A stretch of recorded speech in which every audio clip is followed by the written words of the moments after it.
always say let it be, but it just don't work out that way. And the course of a lifetime runs over and over again. No, I would not give you false hope on this strange and mournful day, but the mother and child reunion is only a motion away. Oh, little darling of mine.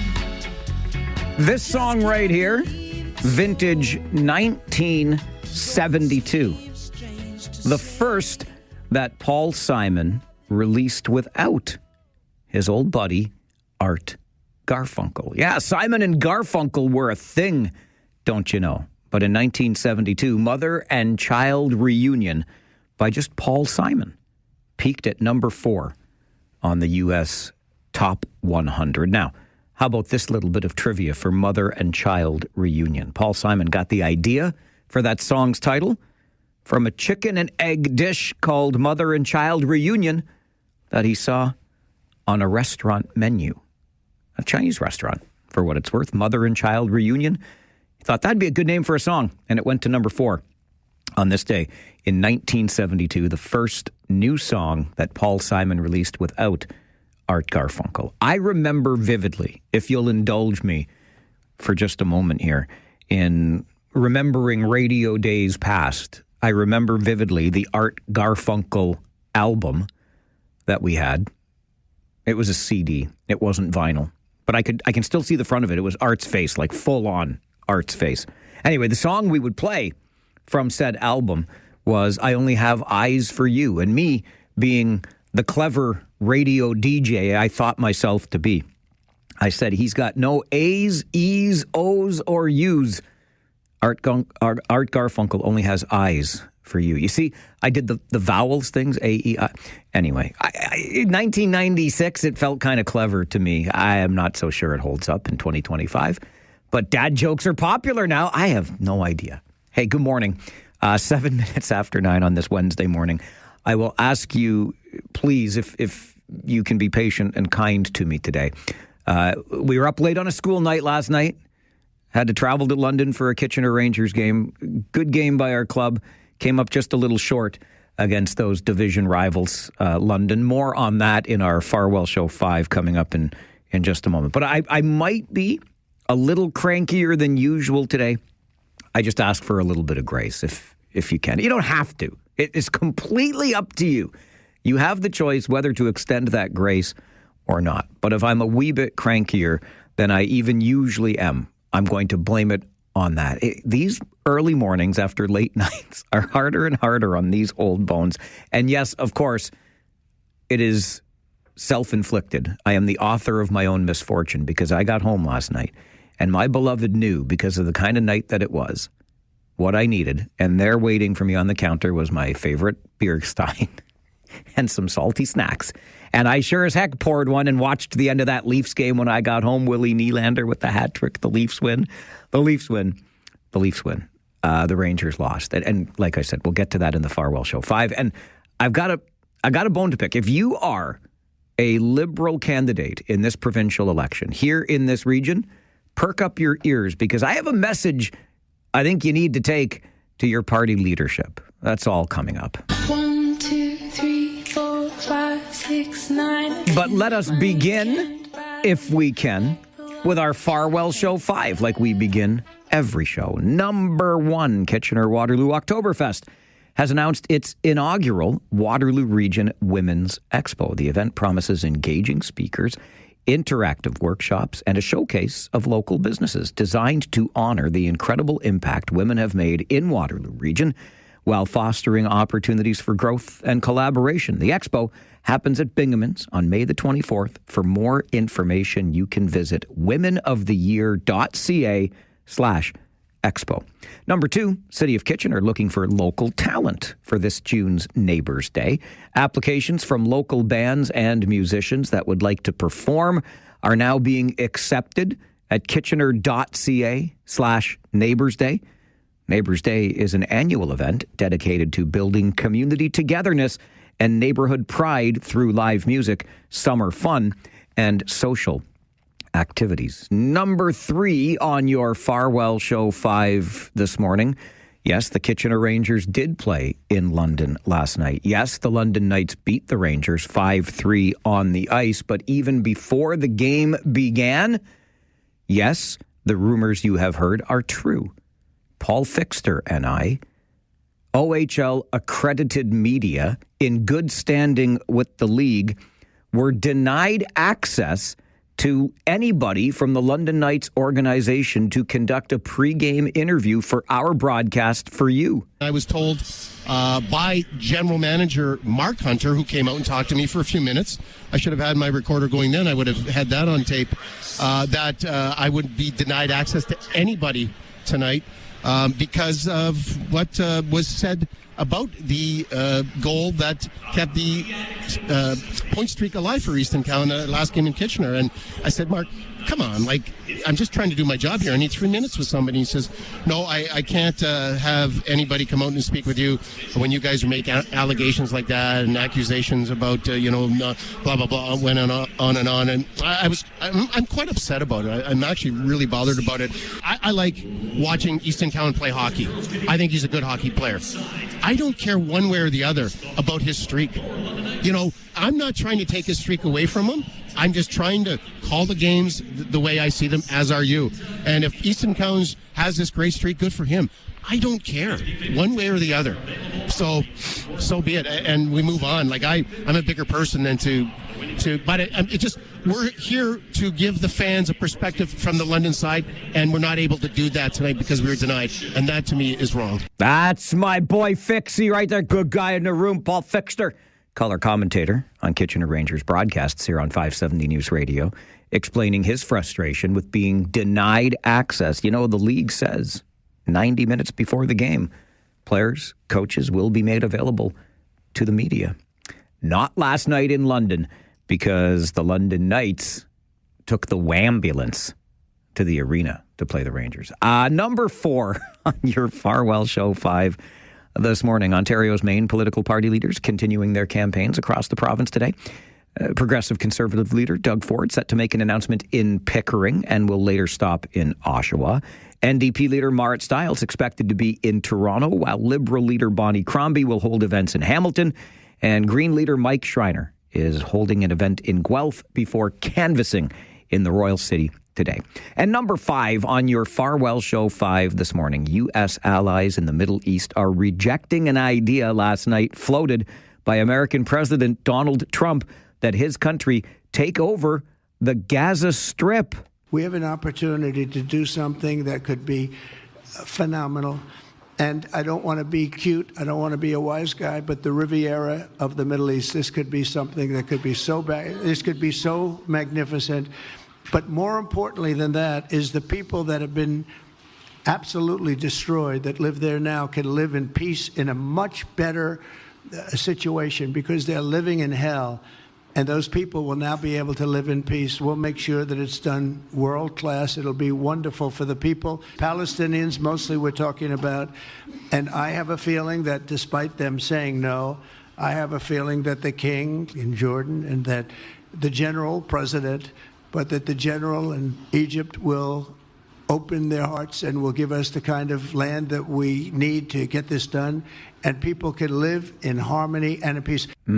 Egypt, King of Jordan. Yeah, Egypt and Jordan are among those cautioning Trump that relocating Palestinians from Gaza would threaten Mideast stability, risk expanding conflict there, while undermining a decades-long push by the U.S. and allies for a two-state solution. I was really hoping for a Trump-free day today, but here we are, and his 4 years have only just begun.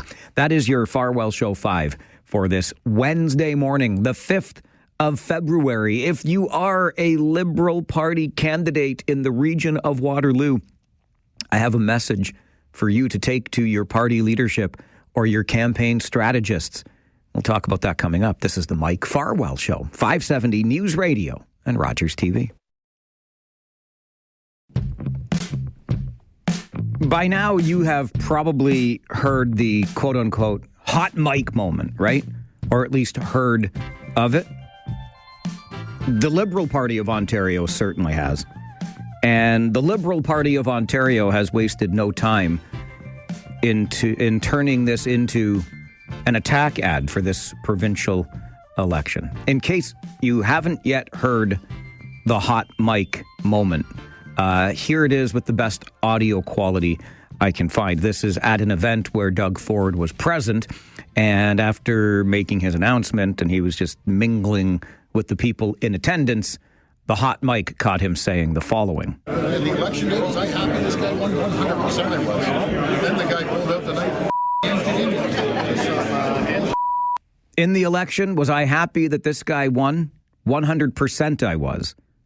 That's the quote. That guy being Donald Trump. And then the beeps you hear is Doug Ford saying, then he took out the knife and bleeping stabbed it in my back and holy bleep, or stabbed it in my chest, I believe he said. Anyway, the point is, this is Doug Ford expressing his pleasure with Donald Trump winning the U.S. election. And now the Ontario Liberal Party thinks it's in its best interests to turn this into an attack ad, because how could you possibly want somebody leading your province who was happy that Donald Trump won the election in the United States?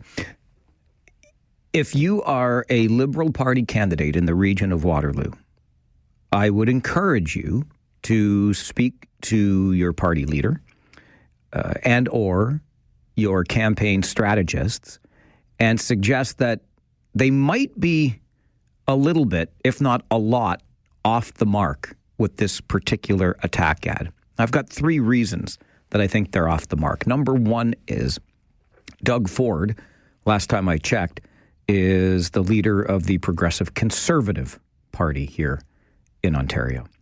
Donald Trump is the leader of the Republican Party, a.k.a. the Conservative Party in the United States.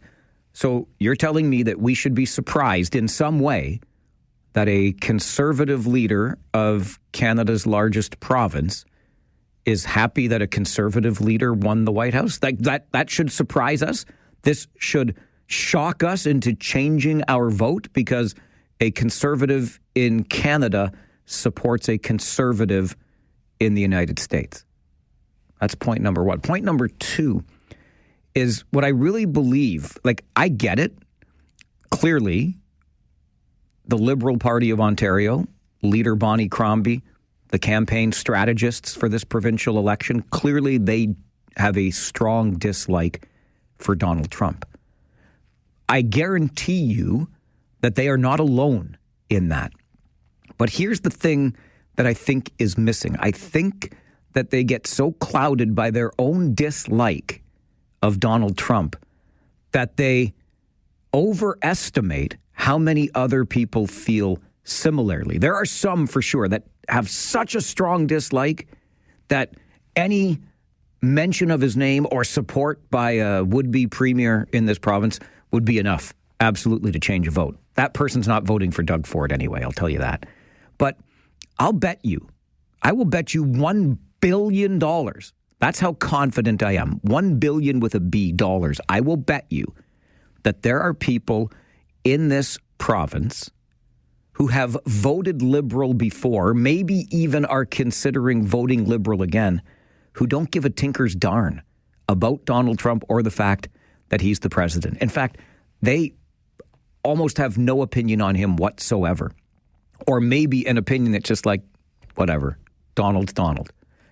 You are overestimating the amount of dislike that exists. You've got it for sure. And there is a percentage of people that share it, but not as many as you think. There are people at dinner tables in this province, our province, Ontario, over the last month or so that said the same thing that Doug Ford just said. I'm glad that Donald Trump won the White House. I guarantee it. And number 3, dear Liberal Party of Ontario, don't make this an election about Donald Trump. Why do you want to make this an election about Donald Trump? How about we make this election about housing and health care and education, issues that affect this province? How about we make the Ontario election about issues that affect Ontario?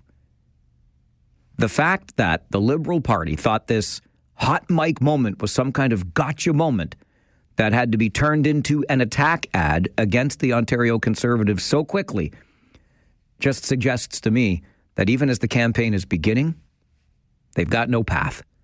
They are out in the wilderness as they launch a campaign. They'd rather talk about Donald Trump than the issues. You got time to fix this. The election's not till February the 27th. I personally would recommend getting rid of that attack ad. The sooner, the better. This is the Mike Farwell Show, 570 News Radio and Rogers TV. They have already paid for a full-page ad in Canada's national newspaper, but I liked it so much, I thought I'd give them a little bit of free pub here on the show.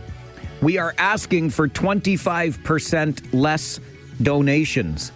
In these tough times, we can't ask for more, so we're asking for less. We know that with the looming threat of 25% tariffs and the rising cost of living, more vulnerable Canadians will turn to the Salvation Army for help, and your donations will be needed more than ever. But we also know these proposed tariffs would hit everyone hard, including our generous donors. That's why we are announcing a 25% donation discount, so you can donate a little less than usual and still make a big impact. We're there for Canadians. Donate today, even if it's less. That from the Salvation Army in today's Globe and Mail, a full-page ad. Well done. Donate today on the 25% donation discount. I think that's a well-played ad in the era of tariffs, or not tariffs. Wait 30 days and find out. This is the Mike Farwell Show, 570 News Radio and Rogers TV. I just wanted to let you know, and in hopes that the boss is listening as I let you know, even while I was away last week, I was trying to keep up on things, and a motion that was brought forward to Waterloo Council caught my attention. In fact, the person who tabled the motion, I sent a message to last week and said, hey, I'm putting a pin in this because when I get back to work after traveling with the Kitchener Rangers, I want to talk to you about this. And so we get to have that conversation this morning. The motion brought forward by Waterloo Mayor Dorothy McCabe endorses Waterloo Council's support of a report entitled Municipalities Under Pressure, the Human and Financial Cost of Ontario's Homelessness Crisis. I find myself to be incredibly passionate about this, perhaps more passionate than I thought I could be about a report like this and the idea behind this motion. But that's why I wanted to have the conversation. You can eavesdrop on it, and then, as always, let us know your thoughts. But we welcome Waterloo Mayor Dorothy McCabe to the show this morning. And Mayor McCabe, let's just begin with the motion itself. Why did you feel it was important that you brought forward this motion to council last week? Well, for a couple of reasons. The numbers in this report that was released are startling. It indicates that there's 80,000 known homeless in Ontario, and that really is a shocking number.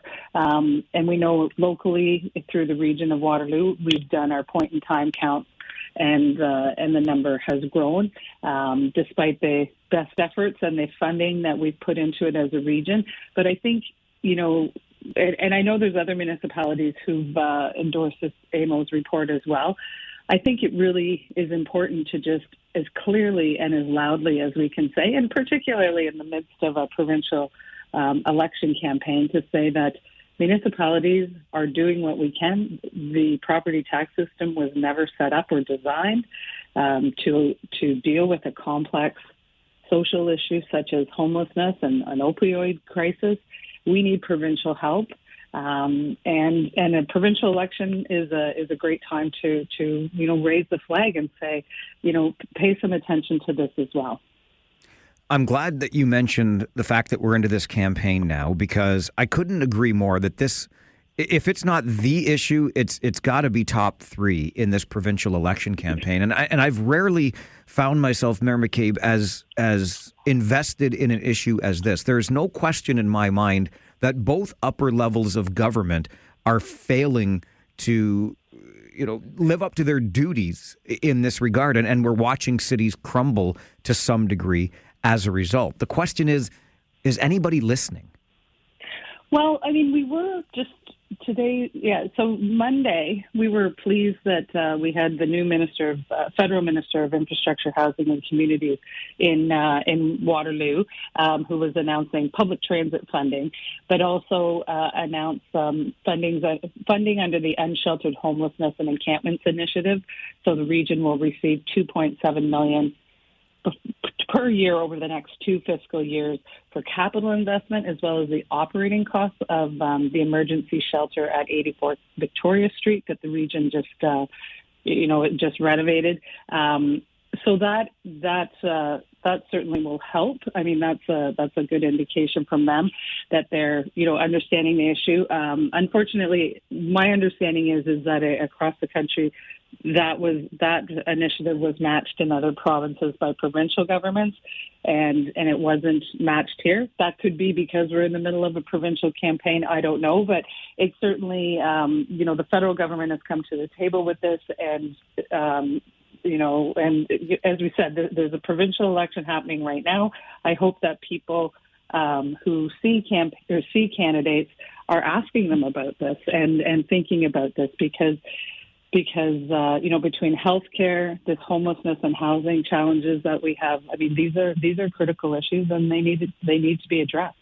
If I'm not mistaken, Ontario is the only jurisdiction, province or territory in all of Canada that has downloaded these costs for social housing onto municipalities. Yeah, you're right. Yeah, you're right. Yep, we're the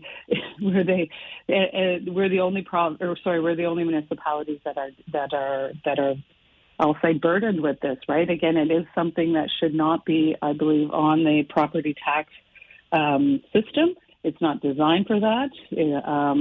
These are complex public health, mental health, addictions issues, and this really is something that is much more in the domain of that should look. We can deliver the programs because we have really great relationships with people who work in nonprofits and who are doing the really hard and challenging and difficult work of providing care and providing shelter, and we have those relationships, and we can continue to deliver these programs. But we need the funding support from the province and the federal government. And again, we're grateful for the announcement that Minister Nader Smith just made on Monday. Those relationships with the nonprofits you're talking about, that would include things like the Working Centre, the House of Friendship, Bridges in Cambridge, Sandwin, etc., right? Yeah, absolutely, absolutely. Yeah, I've never, that's not the service that I'm in, but that has got to be very difficult work. They really, they're dealing with people who are in some significantly challenging situations and points in their life. So that's tough work. It's difficult work. It's difficult, I imagine, on the staff from their mental health perspectives as well. So we really do thank them for the work they do. And we're doing our best to support them. But again, we need provincial funding and we need continued federal funding as well. I try my best, I promise I do, to remain optimistic. But the cynic in me thinks back almost 20 years now, Mayor McCabe, when the Federation of Canadian Municipalities came out and started talking about the infrastructure deficit in cities where there wasn't enough money flowing down, again, because of downloading. Cities couldn't keep up with the cost of infrastructure repairs. And I'm not sure in the 20 years or so since those conversations began that we've really made a lot of headway. How optimistic do you remain today in the face of this enormous challenge? Well, I mean, you get into this business, or at least I did, because I am a hopeful, optimistic person. And again, we have, staff in the nonprofits and staff at the region and certainly the city who are doing really great work with the resources that they have, and we've got volunteers, people across our community who do show that they care, and they are helping where they can. Sometime, Mike, you should have me back to talk about Wayside, the Bridgeport Cafe, and the work that they've been doing since 2007 to help people who need, a hot lunch and clothing and that, because that's sort of another tale of unsung heroes. But I think the more we keep talking about this, and this is why the report, to go back to the report from AMO, that's why a report like that is so important, because it continues to highlight and data is data, facts are facts, and so we just have to keep putting that forward and telling the story and talking to our colleagues at the federal and provincial governments to say, pay attention to this. This is a crisis. We need your support. And, and particularly on the infrastructure piece, yeah, it's a challenge. But I know in the city of Waterloo, we've put in place, we're a leading example of asset management, a process that was put in place many, many years ago. And so, we continue to keep a very close eye on that as well, and manage it, I think, very effectively through the system that we have in place. But, we just have to, that's part of the fun of politics. We get to keep talking to our colleagues and sharing the stories and raising the issues. And, I'm always going to be hopeful that we'll continue to support this community. The fun of politics. I'm putting that in air quotes. You don't have to, but I am. Mayor McCabe, thank you for raising this issue. Maybe I'm still too new because I say it's fun. Yeah, give it time, McCabe. Give it time. I do appreciate your time and you and Waterloo Council for endorsing this motion. To me, it is honestly the issue of the day that we need to get a handle on. So thanks for this conversation. And I appreciate you, Mike, continuing to have conversations about it, because the more we talk about it, the more we know about it, the more people can look up the AMO's report, read the information, and talk to candidates who knock on your door. Absolutely. I know I will. I'm waiting for that knock. We're going to have a good little chinwag about this for sure. Yeah. And one quick thing. Remember to vote, people. There is a provincial election. Voting is 100% more effective than complaining on the internet. So I encourage people to get registered and then get out there and vote. Great point. And thanks for singing a little bit about Wayside. I'll follow up on that, and we'll sing their praises even louder. It's a great story out of the Bridgeport Cafe. That's great. Mm-hmm. Mayor McCabe, thank you as always for your time. Thanks, Mike. Waterloo Mayor Dorothy McCabe joining us to talk about the unanimous endorsement of Waterloo Council of the report, Municipalities Under Pressure, the Human and Financial Cost of Ontario's Homelessness Crisis. We've talked about it a lot on this show. I have grown, surprisingly to myself, but very passionate about this, because the problems that we see, we talked about them a week ago before I went away on that road trip, with the problems in Kitchener's downtown, where business owners have staff that feel threatened, unsafe. They're adding security, which only increases their costs. They're having their businesses impacted by a population that, through no fault of its own, is stuck in the throes of addiction, has no place to sleep except maybe in the alcove of a downtown business. These problems are coming home to roost right in our communities. And if we don't address them, it doesn't take a genius to figure out what happens. Like, if I'm that business owner that continually struggles to keep staff happy and healthy and safe and continually faces increased costs because of circumstances not connected to my business, I'm going to close that business and take it elsewhere. And that's where we're headed unless we get our heads around this thing. And the only way we're getting our heads around this thing is if the province and the federal government both step up. Enough with, I don't even know where all the money goes. We have a crisis. A crisis must be met with urgency. It's time for urgency. If I'm missing something, I know you'll let me know.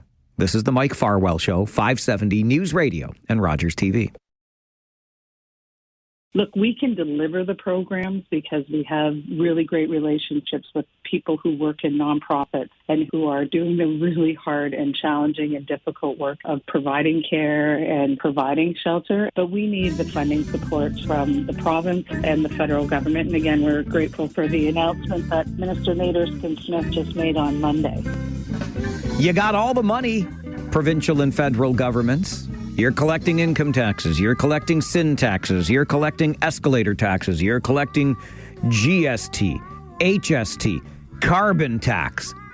Fix the damn cities. That's all I got to say to you. 519-570-2545. Star 570. 1-800-570-5715. I would encourage you, when visited, hopefully you will be, by a candidate in this provincial election, ask them square. Will you provide more funding to cities for homelessness, addiction, public health issues? Because if they ain't doing that, they ain't getting my vote. Paul, good morning. Morning, Mike. This is a message for Mayor McCabe and for Mayor Barry Verbanovic. Just stop talking. That's it. Stop talking. Nice report. Money, money, money. You know what? Forget the money. Forget the reports. Build a building. Yeah, but hang on, Paul. But how can the city do that? Where is the city going to get the money from? The city. That's beside the point. No, it's not beside the point. That is actually the point. I understand what you're getting at, but here's a report that we need more funding to support these people. I get it. But that doesn't solve the problem. The problem is they're still on the street getting support. No, I know. But Paul, I'm telling you, like cities, I don't know how cities do it. I really don't. This is the thing. They're talking report after report.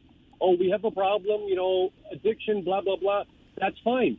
The problem is the people are on the street. Get them off the street. I don't know how it's done to get them off the street, but that's the plan. Don't ask for more funding to support this and that. Get them off the street. All right. Listen, I get you. I do. And I think that is a sentiment shared by all of us. I have suggested, I think somewhat boldly in the past, to expropriate. Since we love expropriating things around here, let's expropriate existing motels. I'll point you to 3 or 4 right along Victoria Street. Grab them, buy them, and use them as shelter. Individual rooms, locked doors, etc. I don't know why we haven't gone down that path, as one example. But again, if we're expropriating, we need the money to expropriate. Even if we're threatening to expropriate in Wilmot Township, it's the province that's funding it, Paul. And I hear you. I get it. Report after report, funding after funding request, right? But this is the thing. Think of the budget cycle we just went through municipally and how frustrated we got. 8% here, 9% there, 11% over there, 51% in Wilmot Township. Cities, municipalities, they can't pay the freight on all of this. I don't know about you, but I'm going to be put out of my home if property taxes keep going. If we try to fund all of that off property taxes, it's got to be funded off of some of those consumption taxes, our income taxes, etc. The province and the feds are getting off scot-free in this. Paul wants to send a message to Mayor McCabe, Mayor Verbanovic, Mayor Liggett, all the other mayors and chairs in this community. I get it, but you gotta ask your MPP what the hell they're doing on this. You got to ask your MP what the hell they're doing on this, because from where I'm sitting, they're not doing nearly enough. We have got to stop letting the province and the feds off the hook. I'm exhausted by it. Upper levels of government have the tools to solve this problem. They just don't have the political will yet. We've got to make them want to. Best way we can do it is talk with our votes. This is the Mike Farwell Show, 570 News Radio and Rogers TV.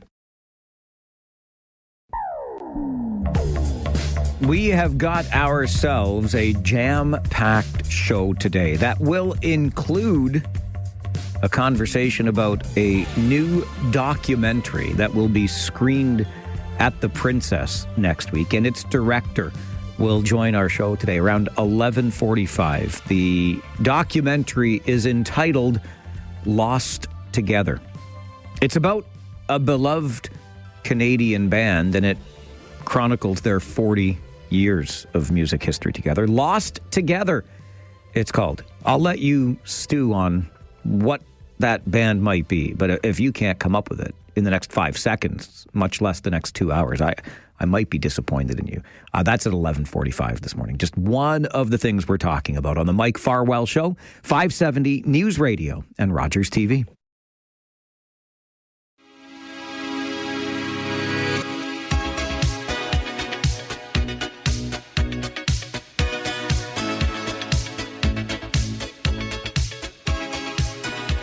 Well, if it's one thing that we've learned since the threat of 25% tariffs from the United States, it's that we've got a little bit of backbone here in Canada. We're reacting. We're threatening counter tariffs. Not that anybody wins a trade war.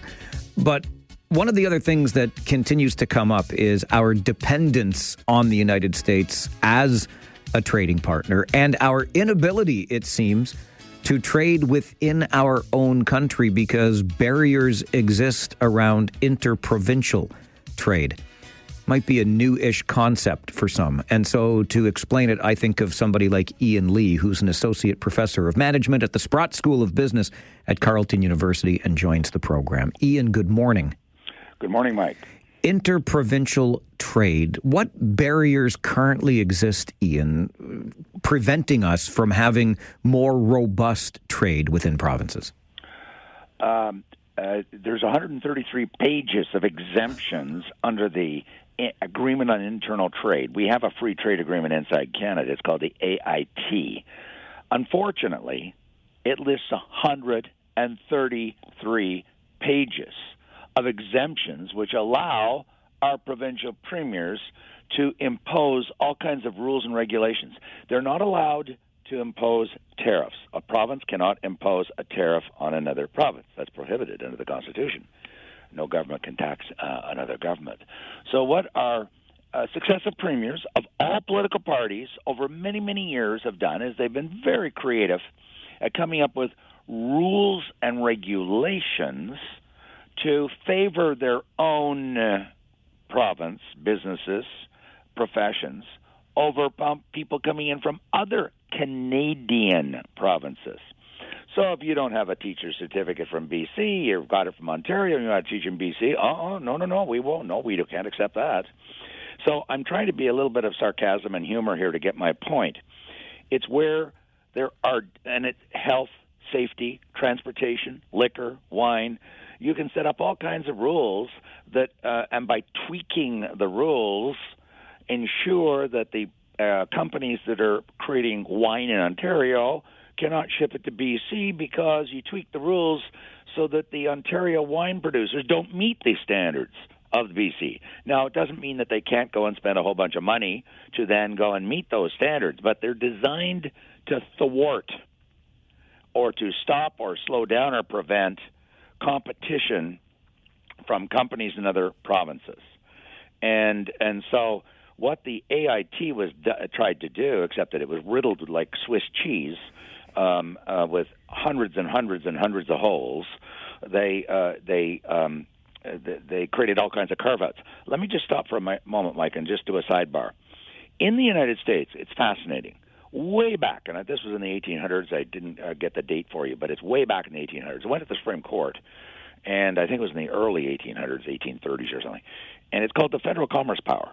And the federal government argued at the time, we have the right to overturn laws and regulations of state governments inside the United States that prohibit or restrict interstate trade. Went all the way to the Supreme Court, and the Supreme Court said, you're right.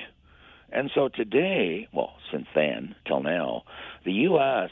has very strict laws governing interstate trade.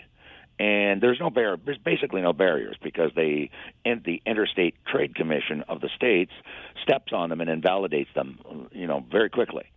We need something equivalent. There is a clause in the Canadian Constitution dealing with federal undertaking, and I'm not a constitutional lawyer, but there is a clause there that we could use, that Canada could use, it to invalidate provincial laws and regulations that restrict trade. It's never been used because, as you can imagine, the premiers would go crazy, starting with Quebec. They'd just go crazy. So we've tried to use agreements ever since. The AIT was an agreement of the premiers where they all agreed, but then, as I said, they created 133 pages of exceptions. And health, education, public safety, you name it. I said, my joke is you could drive the Russian and the Chinese and the American armies through the exemptions in the Agreement on Interprovincial Trade, the AIT. Could we improve this? Oh, God, yes. Oh, absolutely. Oh, I'm hoping. I'm probably dreaming. Pierre Poilievre has said, when I get elected, if I'm elected, I'm going to, bring these premiers together and force them to agree. Well, you can't force them to agree. I would love to hear, won't happen. I would love to hear some candidate like Poilievre saying, if I get elected, I'm going to invoke this clause in the Constitution, and I'm going to declare your laws illegal. Now, that would set the cat amongst the pigeons, and that's probably why I'll never be the prime minister. I never will be the prime minister. So there is a legal provision, but it's the nuclear option. So the second best of the nuclear option of invalidating their legislation, which would drive Quebec and all the other provinces crazy, is to have the next prime minister of Canada convene, I don't care what you call it, a minister's meeting or whatever, and hammer out an agreement and just say, we're not leaving this room until this is done. Mike, I want to get this out because it may seem rather nebulous what I'm saying to everybody. I want to get right down because I'm a straight shooter. I like to get down to brass tacks in plain English. There is a solution. The Fraser Institute in Vancouver, the Macdonald-Laurier Institute in Ottawa have gone down this road, as have others. And it's all based on a simple concept: mutual recognition. Mutual recognition. So that if you have a teacher's certificate in Ontario, it is recognized across Canada in every province. If you have a teacher's certificate from BC, it is recognized in every province. The provinces agree to mutually recognize each other's rules and regulations on trucking, on carpentry, on public health and safety, on teaching. We don't have that. What they've done is set up 10 fiefdoms, medieval fiefdoms, with their own little rules and regulations. This is exactly what was shut down and stopped by the Americans way back in the 1830s because they realized it was sabotaging the emergence of a true national economy where everything flowed freely across state lines. So you couldn't restrict, bourbon in Kentucky from going into, Ohio. I'm just making up an example. We have just incredible numbers of rules that effectively prevent Ontario wine from going to BC because it's protectionism. It's just good old-fashioned protectionism. It's not that different from tariffs, but they're using regulations instead of dollars. It has the same effect. It's to keep out competition. I'm getting the sense, Ian, that many think that if we could break down these interprovincial trade barriers, it would be quite the boon to the Canadian economy. But I'm up against the clock. Are you able to hang on a little bit longer with me? Yes. Okay, thank you very much. I'm going to put Ian on hold because I want to learn about what that economic impact might be and where we might be able to diversify as a country when it comes to trade. Stay with us. Ian Lee stays with us as well on the Mike Farwell Show, 570 News Radio and Rogers TV. And we continue our conversation with Ian Lee, Associate Professor of Management at the Sprott School of Business, Carleton University. Interprovincial trade. Ian, you've helped us understand better the barriers. Yes, it is possible to break them down. What might that mean to the Canadian economy? Let me explain what the barriers have done. They have restricted and reduced trade. They have restricted and reduced sales. And that's why we do trade agreements. The theory of trade agreements is very simple. Adam Smith told us this 300 years ago, the father of capitalism. Every economist who studies trade knows this. It expands trade. It expands economic growth. It expands prosperity. the wealthiest countries in the world, I've been teaching this for 35 years, the wealthiest countries in the world trade the most as a percentage of their GDP. The poorest countries in the world trade the least. North Korea trades with nobody, and it's one of the poorest countries in the world. For those people who still don't understand why we trade, because it leads to increased incomes for everybody. Now, back to Canada. The estimates are up to a high of $200 billion has been sacrificed, lost, because of these interprovincial trade barriers that restrict and reduce trade between the provinces. This is upwards of 15% of GDP. And I want to remind your listeners, I do this every year with my students, because some people still don't understand what GDP is. They really don't. GDP is the totality of all the wages and all the salaries and all the incomes of every last human being in the country. Ian Lee's salary is part of GDP. Your salary is part of GDP. So GDP is a shorthand for our incomes. So when you hear the phrase GDP is going up, what we're really saying is average total income is going up. When you hear GDP is going down, somebody's lost their job and income's going down. So what we want to do, $200 billion, 15% of GDP, this dwarfs the tariffs. In other words, we could grow our economy, enhance our economy very significantly, enhance our prosperity, our wages, if we got rid of these interprovincial trade barriers. And it's not just the Fraser Institute and the Macdonald-Laurier Institute. The Macdonald Royal Commission, the Liberal Macdonald Commission of 30-odd years ago said this. The IMF has studied this in a study they did of Canada and said we could really substantially increase our prosperity if we got rid of the provincial trade barriers. So this has been studied by many, many different organizations, different government bodies. All have come to the same conclusion.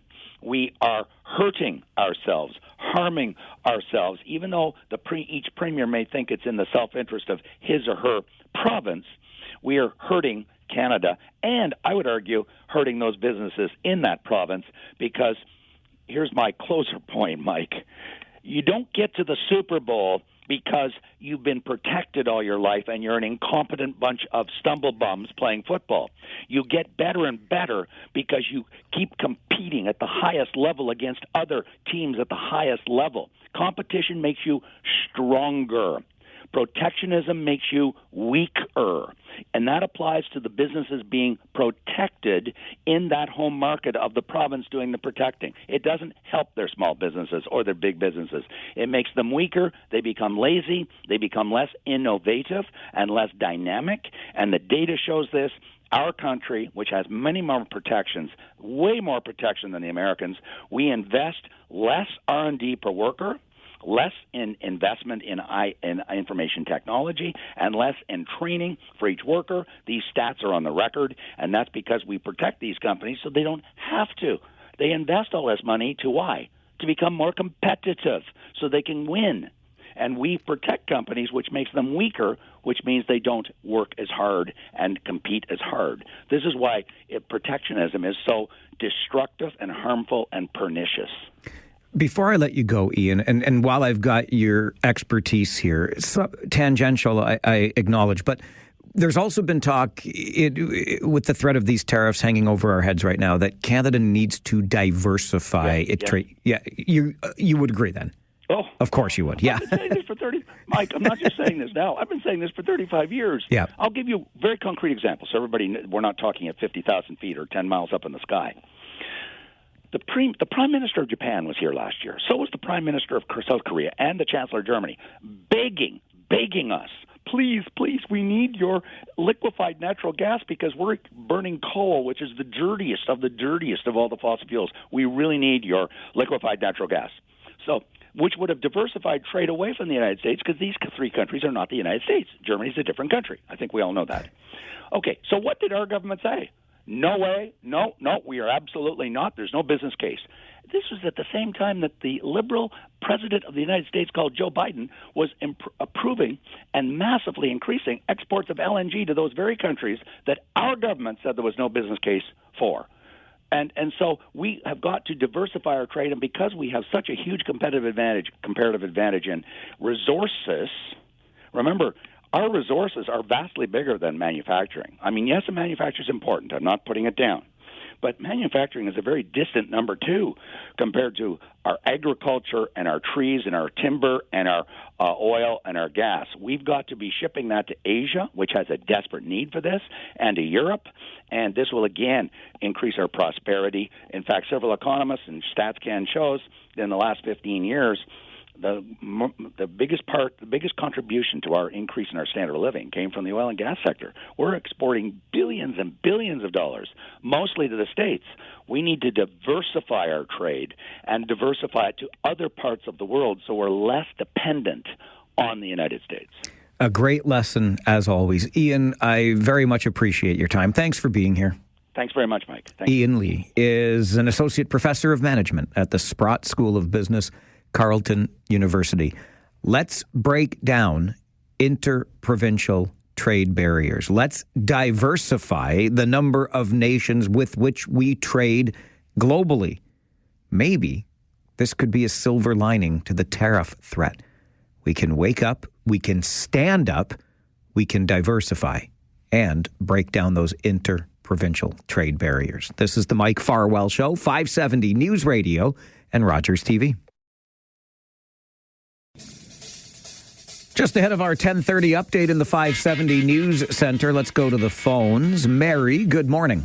Good morning, Mike. How are you? I'm well, thank you. How are you? I'm great. Good. Haven't been on the bike yet, but I'm on my way. Okay, get there.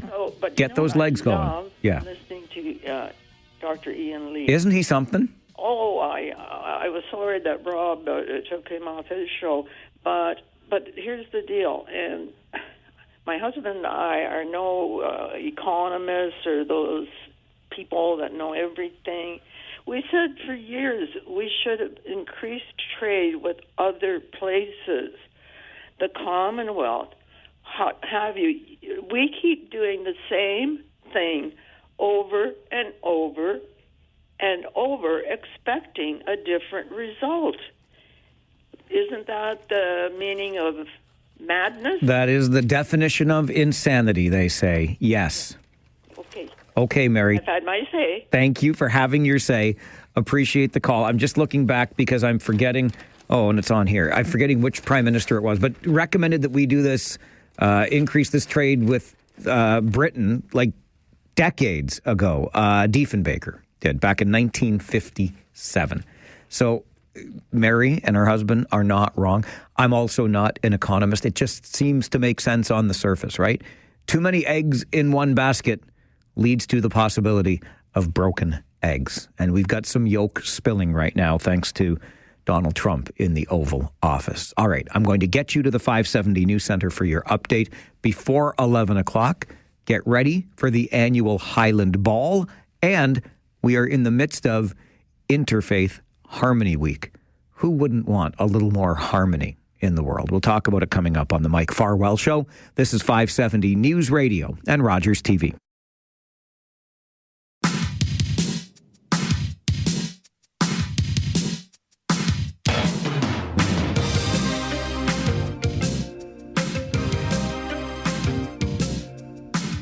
This week, February 1st through the 7th, is the annual World Interfaith Harmony Week. And we have a committee that is always working on the annual Interfaith Breakfast, which comes up in the spring. But let's actually think about the spring for just a moment, okay, with all that wicked weather on the way. But since we are in the midst of Interfaith Harmony Week, what better time to check in with that committee? Chantel Hewenink is a member of the Interfaith Breakfast Committee here in the region and joins us on the show this morning. Chantel, good morning. Hi, Mike. Thanks for acknowledging Interfaith Harmony Week. It's great to talk to you today. It's always great to talk to you as well. And I was glad to be made aware of Interfaith Harmony Week because I think this is something, an idea, Chantel, that we can all get behind, a little more harmony amongst faiths, amongst ethnicities, you name it. But can you give us some more background on Interfaith Harmony Week? I agree. I think we need to celebrate interfaith harmony now more than ever with all the different things going on in the world.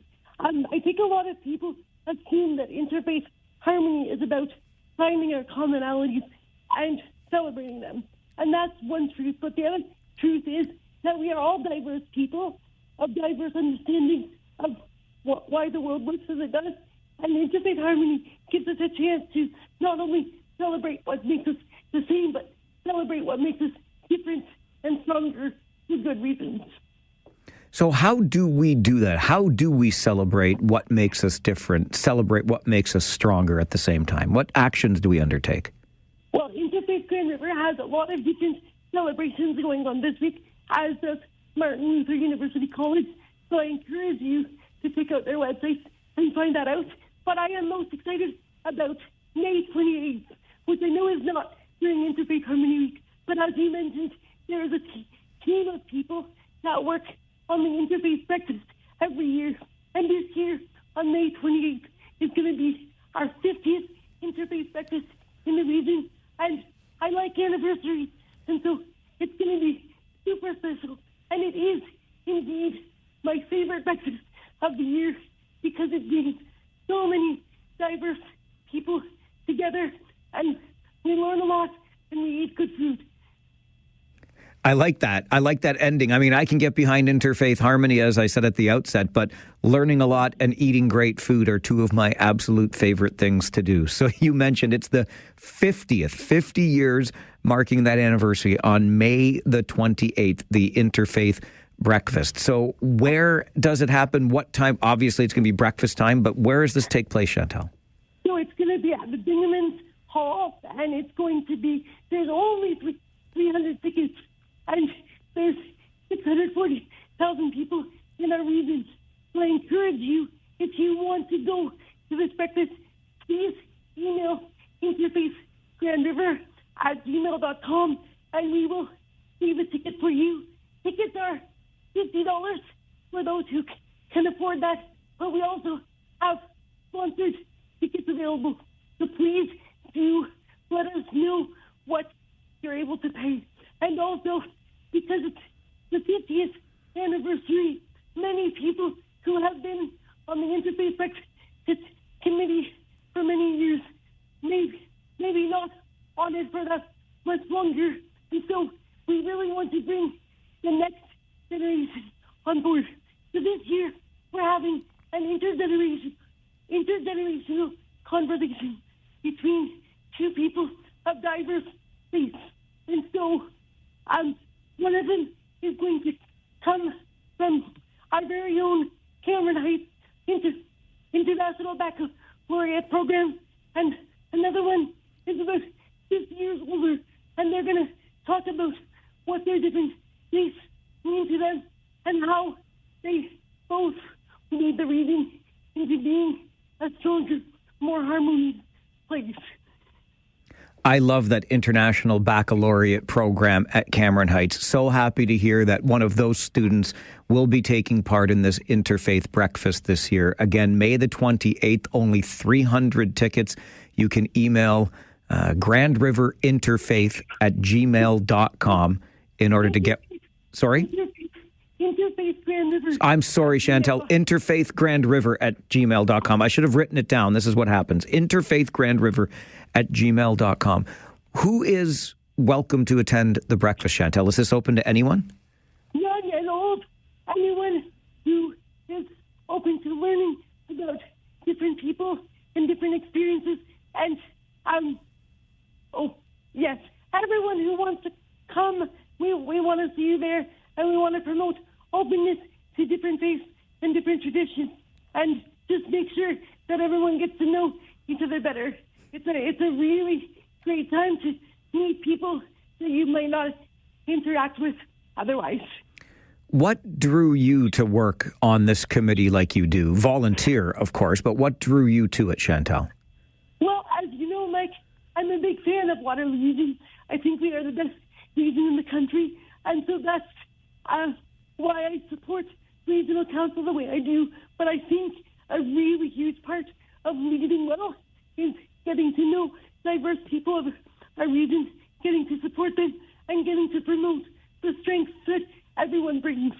As you know, I bring different strengths, and you bring different strengths, and every one of us is important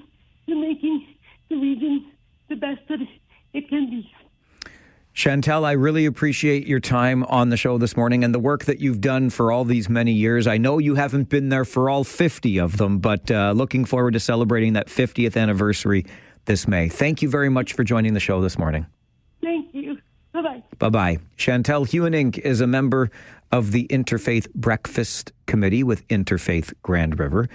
They will be holding their 50th annual Interfaith Breakfast at Binghamton's on May the 28th. If you would like a ticket, and there are sponsored tickets available for those who may not otherwise be able to afford, interfaithgrandriver@gmail.com is the email address you can send your request to get those tickets. interfaithgrandriver@gmail.com. Come together for some good food and the opportunity to learn. We can all come together. I will not tell a lie. When I was putting the show together this morning and dotting the I's and crossing the T's and preparing this particular segment about Interfaith Harmony Week and the upcoming Interfaith Breakfast, all I could think was Paul McCartney and Stevie Wonder. I was singing Ebony and Ivory in my head. Go together in perfect. Isn't it a wonderful idea to go together in perfect harmony, no matter our race, religion, you name it? What a great idea. And we are in the midst of Interfaith Harmony Week, and coming up on May the 28th, the Interfaith Breakfast at Binghamton's. Once again, interfaithgrandriver@gmail.com to get yourself one of those tickets. There are only a few hundred available. Good food, great learning, and right here in our region in the spring, which is a great thing to think about on another winter's day. All right, from one event to another, and this next event coming up at the Cambridge Armoury. Are you ready for the annual Highland Ball? We'll tell you what it's about and why it's important coming up on the Mike Farwell Show. This is 570 News Radio and Rogers TV.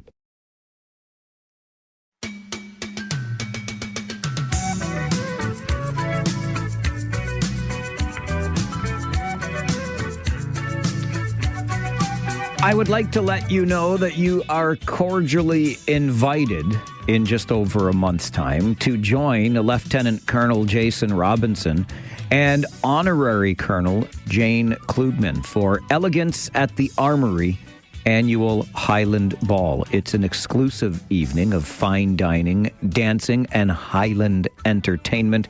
It comes up on Saturday, the 12th of April. And the Honorary Colonel herself of the Royal Highland Fusiliers of Cambridge, Jane Klugman, joins us to talk about it. Jane, good morning. Good morning, Mike. How are you? I'm doing very well, thank you. How about yourself? I am doing well. The sun is shining. It's a great day. It certainly is, and I'm glad to hear that you're doing well. It's nice to see a little bit of the sun, that is for sure. And, you know, if we're looking ahead to April the 12th, Jane, I think we can have some pretty high hopes of decent weather a couple of months from now, right? Yeah. I'm going to go with yes. Okay, let's go with that. So tell us a little more about Elegance at the Armoury coming up on April the 12th. Well, it's a great opportunity for citizens of our community to be invited into the Armoury itself. You know, I talk to so many people and they say, we walk by the Armoury. It's in Cambridge, first of all. It's at One Valor Place in downtown Galt. And they say, I walk by that place and I have no idea what goes on inside. Well, this is your opportunity to see what goes on inside the Armoury, meet the officers of the Royal Highland Fusiliers of Canada, and interact with us on a very social, very elegant type of evening. And the chance to get inside that Armoury is really a special opportunity, isn't it? It is. The doors don't open very often. We're trying to do more of that. You know, we're trying to bring employers in because, you know, we're a reserve unit. So that means that all of our soldiers have either day jobs or they go to school, but they are with the Armoury one night a week and 1 weekend a month. And then we have a number that are deploying not only this year but next year to support the Latvian efforts that the Canadian Armed Forces are heavily involved with. So what can we expect, Jane, on April the 12th at the annual Highland Ball? Well, you are going to be in for a treat, as I said. There will be a full 4-course dinner. So Chef D is providing our meal for us, and he is so excited about this. So included in the four-course dinner is the haggis, and we always do an ode to the haggis, which if you haven't seen it done, it is incredible and lots of fun. We have the pipes and drums. We have Scottish country and Highland dancing.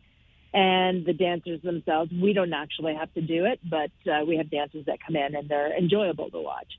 So, we've got a silent auction, we've got dancing, we've got the Robin Reed Project, which is a band that is spectacular. So you get that true gala ball feeling when you come. And since 2013, Jane, since the inception of this annual ball, more than $250,000 raised for the Royal Highland Fusiliers of Canada. That's a pretty significant number. Yeah, that is correct. And we're a Highland unit, which is, hence the haggis and the pipes and the drums. But as a Highland unit, we have a lot of extra kit. And it includes the kilts and the scandoos and the dirks. And, that in itself is worth coming to see because it is spectacular to see everyone dressed up in their mess gear. But yeah, the money raised goes directly to the soldiers in a number of different ways. It goes into kit, and in some ways it goes to the band in some ways.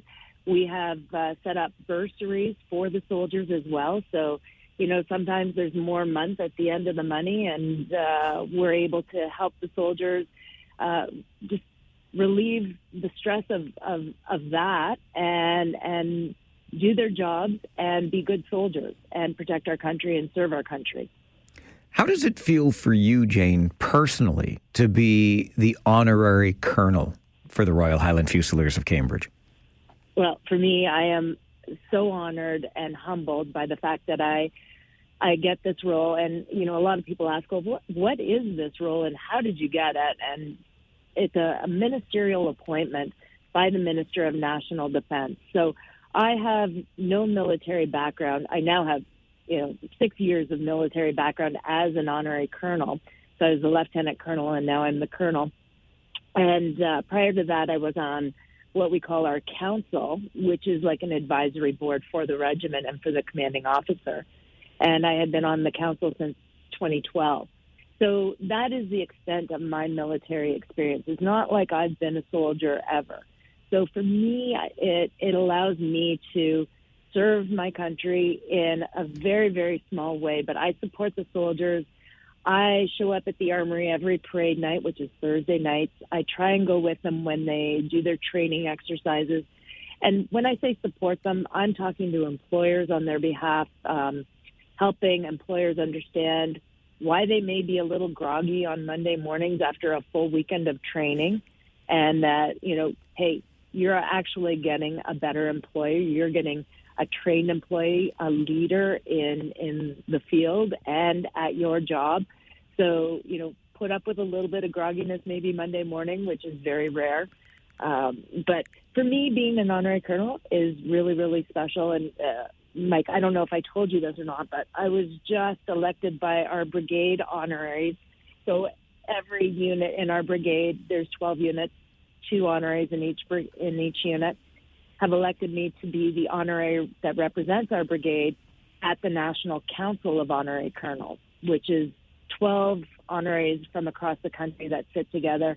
We have the opportunity to meet with the Chief of Defense Staff, who, of course, runs the entire Canadian Armed Forces, and we regularly meet with the head of the Canadian Army as well. So it's a great, great opportunity to help the Canadian Army see things from a business perspective, from a community perspective, and a brigade perspective. That's fantastic. And what a feather in your cap for sure. So how can we get tickets, Jane, to join you all, get inside that armory on April the 12th? What a great question. So we do have a website, and everything's online, and you can read all about everything that's going to happen the night of April 12th, but it's rhfc.ca. So Royal Highland Fusiliers of Canada.ca. If you type in Royal Highland Fusiliers in the Google, you're going to find it. Hit under events, there's the ball, and it will take you right to the page. I love it. I can't wait for the event, and so impressed by what you and the entire regiment does. Jane, thanks very much for joining the show this morning. Thank you, Mike. I appreciate you having me on, and I am honestly looking forward to seeing as many of our local citizens and employers as possible. So thank you very much for this opportunity. Glad we could talk about it today. Enjoy your day. Bye-bye. Thanks, Mike. Bye. Jane Klugman is the honorary colonel with the Royal Highland Fusiliers of Cambridge. The annual Highland Ball set for April the 12th. It's a Saturday. RHFC, Royal Highland Fusiliers of Canada. RHFC.ca.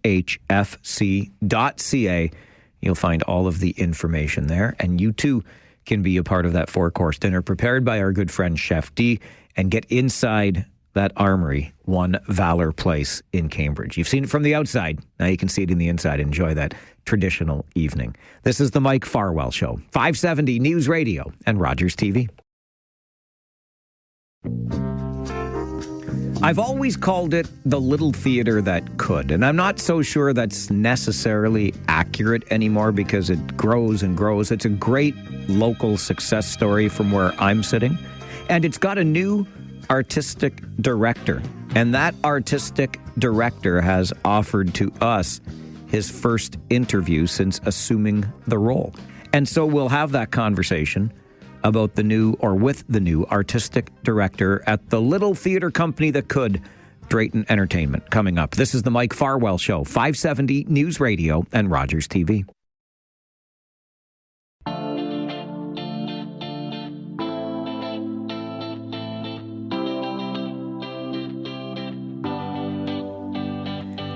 Well, I mentioned before that news update that I've always called it the little theater company that could. It's probably inaccurate these days because it grows and grows and treats us to such great entertainment year after year. Drayton Entertainment is the theater company, and its new artistic director is sitting across the studio table from me, having generously offered his first interview as artistic director to us. Let's start there, David Connolly. How does it feel to have the title artistic director? Oh, good morning. Good morning. Well, luckily, it's a unique model in that Alex Mastakis, our founder and artistic director and CEO, isn't going anywhere. So I get to just continue to learn from him, continue to grow my knowledge of how he did what he did, and he's incredibly generous in passing that knowledge on. And so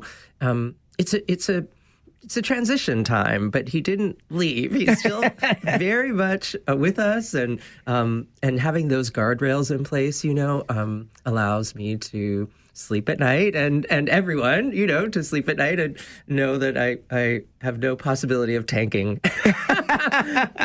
which is great. So yeah, it's wonderful. I'm really excited about how much there is to learn. So you don't make people call you Sir Fancy Pants now, or not look you directly in the eye or anything like that? They can't do that. They can't do that? No, okay. No, face the wall. Yeah. You must be excited that we're at the beginning of a new year, which means a new season of entertainment at Drayton. 2025 calendar looks pretty good. 21 shows we'll be producing this year. And you say I'm busy. You are. So yes, Alex has done an incredible job of picking another smorgasbord of incredible dramas, comedies, musicals, farces, reviews, everything. The community tells us what they want. The data is there. And then Alex goes to, the incredible lengths of getting rights and figuring out the puzzle of how on these 7 stages throughout Ontario, we're going to make it efficient and world-class and affordable, right? That's always been the goal. It will continue to be the goal, to listen to our patrons, and they'll tell us what we want, and then it's our job to produce it. So let's talk a little bit about how the sausage is made here. Artistic director is a very fancy title. What role do you play in all of these shows at all of these venues in 2025 and beyond? What does the artistic director do? Well, it's layered. Part of it is quality control. Part of it is to make sure that the right people are in the right places at the right time. So that goes from everything from creatives, lighting designers, set designers, stage managers, everything backstage, all the crew, just making sure that everyone is as happy as they can be in servicing the people who trust us with their time, the most valuable resource. And so it's a lot of that, but it's a lot of pre-planning because we are a subscription series. And so we need to have everything kind of in place, including hundreds of actors, we're third largest employer in the country. And so that's a lot of auditions and interviews and negotiations and figuring out how to, again, keep people happy and filled with purpose. I have a tremendous passion for the arts thanks to a couple of high school musicals. Your roots go much deeper, back to Broadway. How are we doing? We talk about this a lot on the show, and that's why I want to keep featuring the arts on the show, because I believe in them. I believe in their importance to our community. A lot of the conversation in the last several years, David, has been around how the sector struggles in some ways. How are we doing today? I think we're all facing challenges. The arts, certainly arts education, which I'm sure we'll be talking about, is suffering. And live theater is in competition with digital entertainment and all of the offerings that people have other than going to live theater. But having said that, there is no substitute. There's no substitute for the community, for the inclusion of agreeing with strangers to take a shot at something, just agreeing to let's take a chance on this being a valuable use of our time. We're going to sit in the dark and regardless of where we're from or what we believe, we're going to agree. And then once you do, and you clap together, you laugh together, you cry together, that's a human connection and community that just cannot be paralleled in any other way. And so that, they've been saying that theater's been dying for thousands of years, So, but I think we will prevail. And as long as we keep telling compelling stories, which we are committed to doing, that change how people, some of it's pure entertainment, and that's really valuable to laugh and forget about what's in the inbox. But some of it is thought-provoking, things to make you have a discussion in the car on the way home and just kind of expand your horizons about maybe people or situations that you wouldn't talk about normally. So, I'm a big theater fan as well as a theater maker, and so I will always champion the value of taking the risk. It's incredibly well said, and I join you in that theater fandom for sure. When you and I first crossed paths, David, it was through the Drayton Youth Academy. I know you remain passionate about this. How is the next generation coming along at the Drayton Youth Academy? Well, the Youth Academy is thriving. The Youth Academy, it just is bursting at the seams. It's a brick and mortar hub in Waterloo, for those who don't know, and it serves to service all of our theater communities. And so, for instance, March Break is coming up. We're doing a March Break camp in all 5 locations, in where our theaters reside. Same with summer camps. They're on sale now, and they're bursting at the seams. We have weekly classes. We have now preschool classes and seniors wellness classes. It's bursting because there's such a need. There's such a gap. We're trying to fill in a gap of arts education. We believe in the value of it, and it is related to our theater. They're intrinsically linked, that this theater experience provides empathy, right? Empathy, belonging, bravery, all of those things that it takes to learn about theater. And so that's our goal at the school, is to make sure that these kids have opportunities that are disappearing in such enormous ways from our school system, and the future doesn't look bright for arts funding, for people who believe in the value of arts education. So we're doing there's musical theater programs getting cut, theater programs getting cut all over the country. This month, in fact, we lost a big one. So we're trying as best we can to make sure that kids who may not go on to become performers, right? But they will go on to become they'll go on to become, CEOs and great board members and great parents and great citizens. I'm deeply, I believe deeply in the power of what everybody in that building and other buildings that we're related to learn about themselves. So I've heard of Comic Con before. Oh. But Broadway Con, David? Broadway Con. Okay. Hold that thought for just a moment, because you will be there, and for very good reason, which I want to talk about further. So stay with us, please. David Connolly, the artistic director. Are you used to that? It sounds good, doesn't it? You wear it well. My mother loves it. Artistic director at Drayton Entertainment joins us in studio this morning on the Mike Farwell Show, 570 News Radio and Rogers TV.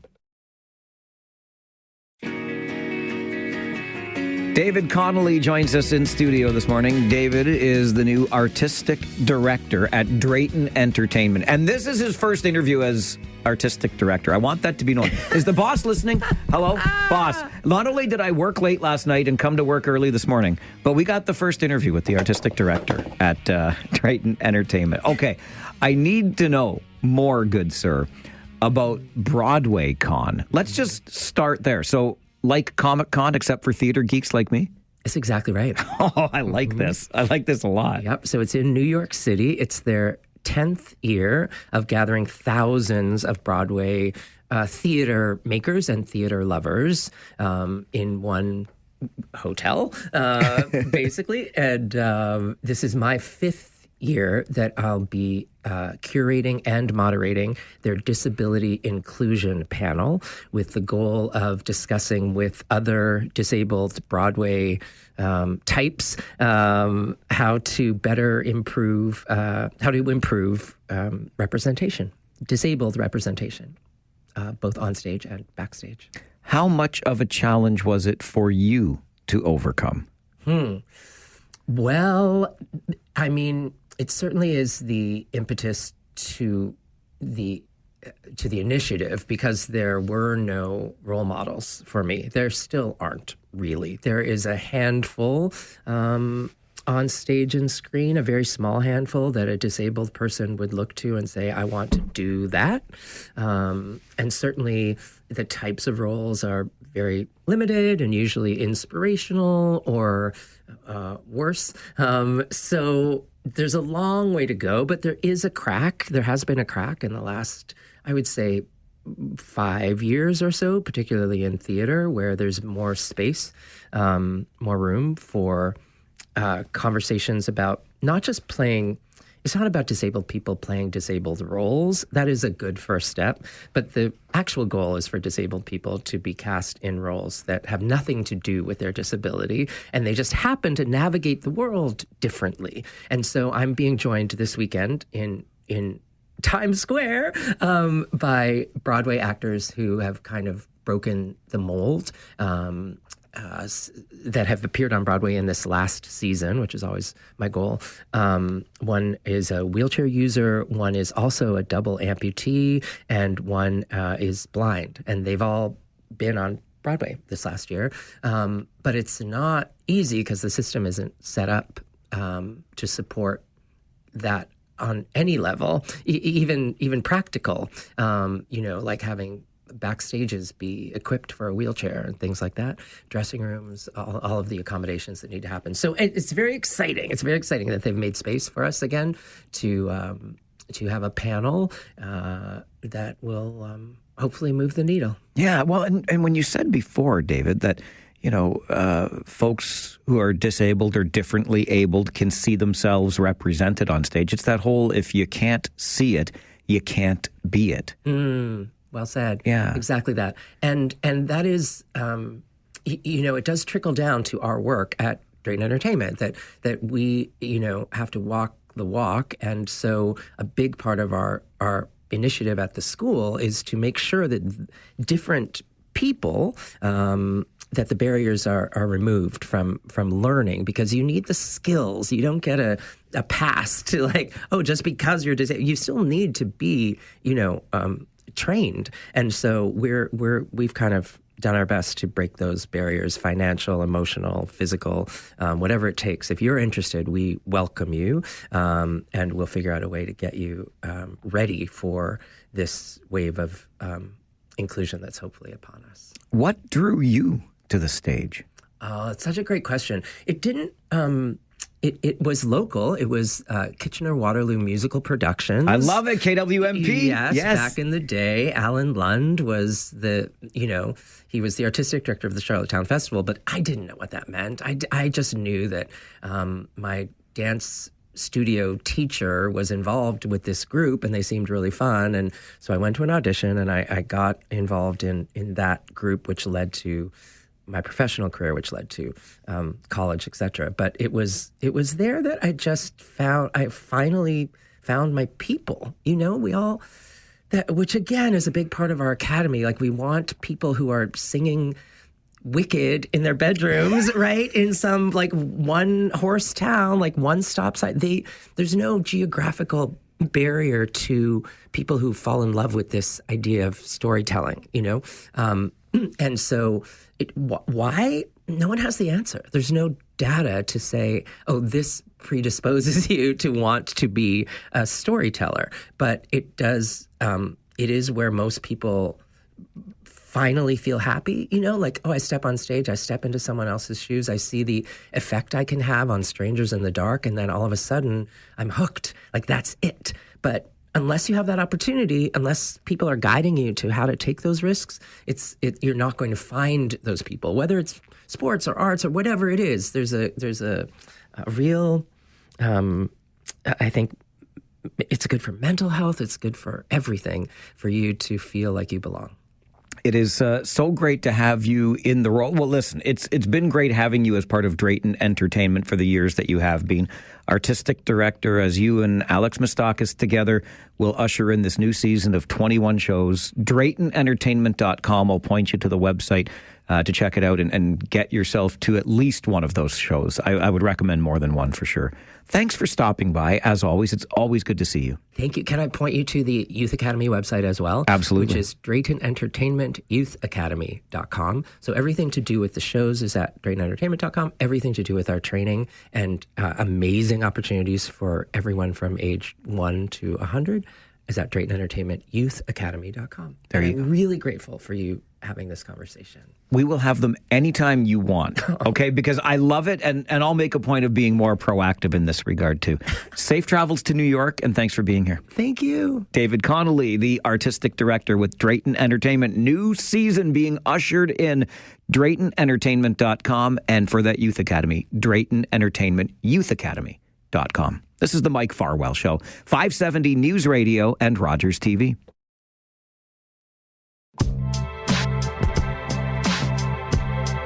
We have got a big 30 minutes ahead on the show today, just following along the 2 hours and 30 minutes of big conversations we've already had on the show. But in the next 30 minutes, have you figured it out yet? I gave you the hint earlier, a documentary that chronicles 40 years of this beloved Canadian rock band.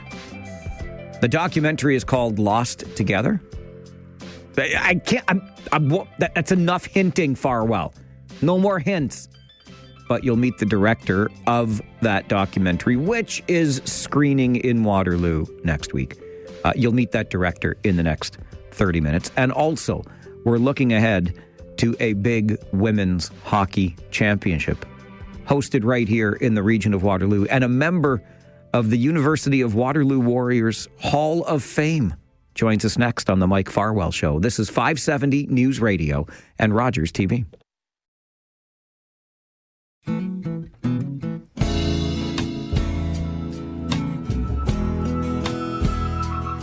The USports Women's Hockey Championships are coming to the region of Waterloo, Woolwich Township, and the Dan Snyder Memorial Arena to be exact. And since they're here in the region, that means the University of Waterloo is the host for this year's USports Women's Hockey Championship. And it just so happens that the honorary chair for those championships and an Elmira native himself is Garrett Rank, who joins the program. Garrett, good morning. Good morning, Mike. How are you doing? I'm doing very well, thank you. How are you? Great, thanks. Glad to hear it. You are also, I might add, since 2024 when you were inducted, a member of the University of Waterloo Warriors Hall of Fame. Does that ever get old, hearing that, Garrett? Yeah, that was a pretty special thing. I mean, being a student athlete at Waterloo, I always remember walking down the Hall of Fame hallway at the PAC building and just seeing some of the people there, and just knowing remembering all the great times and some of the cool accomplishments we had while at Waterloo was something that I'll remember for the rest of my life. I'm glad you talked about that student-athlete aspect of this, because obviously that's what we're going to be seeing in March when this tournament is hosted in Woolwich Township by the University of Waterloo Warriors. These women student-athletes competing for the USports Hockey Championship. What was it like, Garrett, balancing the academics, the athletics as a student-athlete? Yeah, when I was at the University of Waterloo, I was on both the men's hockey team and the men's golf team for a couple of years while going to school. I wasn't a brainiac in any of the, super intense programs, but, just learning how to manage your time and, having something to look forward to in sports and surrounding yourself with a group of people. Those are the things that are important, and those are my friends that I still talk to these days, and very grateful for the opportunity that the University of Waterloo provided for me. You continue to excel in both of those sports, now as a National Hockey League referee and also continuing high-level golf. How do you manage that? A very understanding wife. Not much else going on in your life as well. During the hockey season, there's a lot of travel, a lot of work, 74 games this season in the regular season. So as you can imagine, it's pretty busy. And then in the summertime, golf is also a huge passion of mine. And in the summertime, just still like to compete and keep the mind sharp. So, golf, hockey, laundry, breakfast, and that's about it. I love it. Golf, hockey, laundry, and breakfast. The life of Garrett Rank. I'm thinking you talk about those summers on the links, and golf is renowned for its galleries that are quiet until you strike that ball, of course. Hockey arenas are anything but. Does it feel like a little bit of a respite when you can be out there on the golf course in the summer instead of having fans, because you're wearing that striped shirt, booing you all the time? It's a little different, but at the same time, I think there's a lot of similarities as well. Just having that mental edge, being able to move on from a bad call or a bad play and then hitting a bad shot and being able to move to the next one. I think they kind of play off each other, but it is kind of nice to, you're right, walk around and look around at on a nice day, look around at the trees or the nice course you're playing and not have anybody telling you how bad you are at your job.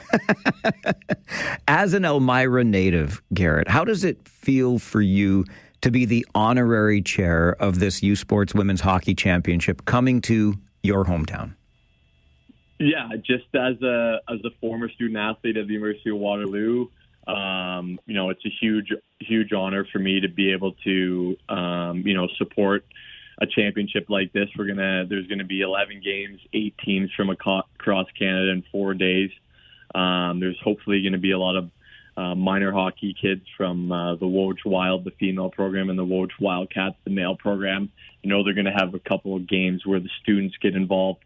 I've got a couple nieces that are heavily involved in the Woolwich Wild female program, and I hope this provides kind of some encouragement to them, and there'll be a couple players here that might be the next stars of the professional women's league. So it's a great opportunity for the town of Elmira and just growing up there and seeing the way and kind of knowing the way that hockey helped me in my life. It's just important that these events come to a great town like the small town of Elmira. I'm so glad to hear that you've got family, young women involved in the game, because it really does feel as though, and you would see it from your perspective in the National Hockey League, I'm sure, but women's hockey is really having a moment right now, and I think this tournament coming up will just accelerate that. Yeah, couldn't agree more. It's great to watch the PWHL on TV and see what they're building there, and then just over the last 5 years watching my brother and how the way that his young daughters have grown up playing the game and how involved he is and how intense some of their games get and how serious they take it. It's just really cool as an outsider to watch and observe all that. When you were asked, Garrett, to take part, to be the honorary chair for these championships coming up in March, how long did it take you to say yes? About 1 second.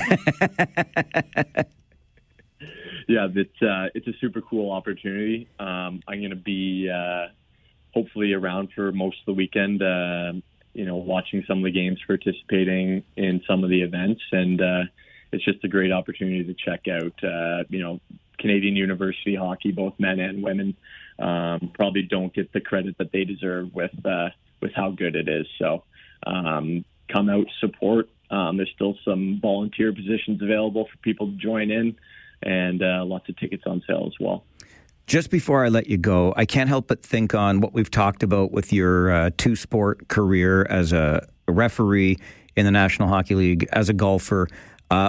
Both very solitary places. Like when you're out there on the links, if you hit a bad shot, you can't blame a teammate. The puck didn't bounce on the ice or anything like that. And when you're making the calls in a hockey game, you're under the microscope as well. Did anybody ever try to talk you out of these things, Garrett? Because you put yourself out there on both of these things. Yeah, I'm not sure. Maybe it's my personality. I'm not sure. I think I realized at a pretty young age that I was never going to play hockey for a living, and I had some success on the golf course. I like to be able to be responsible for, in golf you're responsible for how you shoot. It's a pretty there's a score. There's no judgment involved. And in officiating, you're in charge of running a fair and safe hockey game. So, probably just a personality thing. My dad was a very important person in my life, and he was a big referee locally in town, and so I think I kind of probably followed his lead in that. He wasn't very good at golf, and anytime my brother and I offered him help, he didn't want it. So that was definitely on him. It's great to get the chance to talk to you today. I'm so glad that you're involved in this tournament coming up in March. We'll look forward to seeing you there, and thanks very much for joining us today. Anytime. Appreciate it. Garrett Rank joining us, a member of the University of Waterloo Warriors Hall of Fame, a two-sport athlete going back to his student athlete days with both hockey and golf, and continues to be that two-sport athlete. Garrett will act as the honorary chair of the USports Women's Hockey Championships coming to the Dan Snyder Memorial Arena in Woolwich Township from March the 20th through the 23rd. You heard Garrett say still volunteer positions available, still tickets available. We want to sell out the barn in Woolwich for these 4 days, a Thursday through a Sunday when the tournament is here. So get involved and let's make this the best USports Women's Hockey Championships this country has ever seen. This is the Mike Farwell Show on 570 News Radio and Rogers TV.